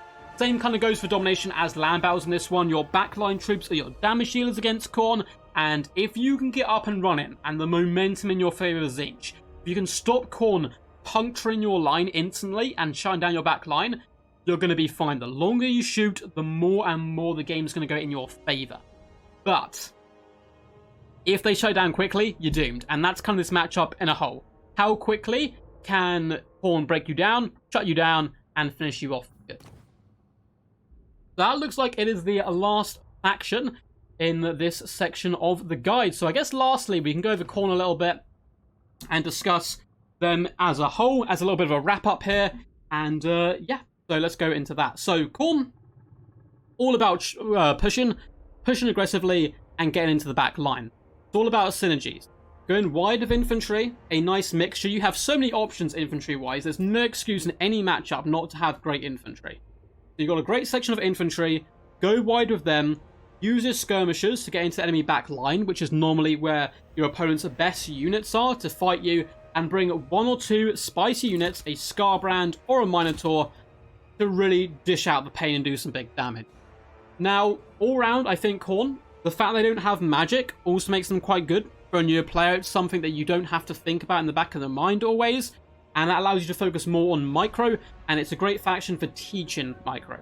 Most new players like playing defensive, particularly because most players have come from campaign, where playing defensive is the best way to play, particularly against the harder AI. Khorne forces you to break that mold and change your gameplay and learn another style of approach, because you have to attack with Khorne. You cannot sit back and defend. You have to get nice and aggressive.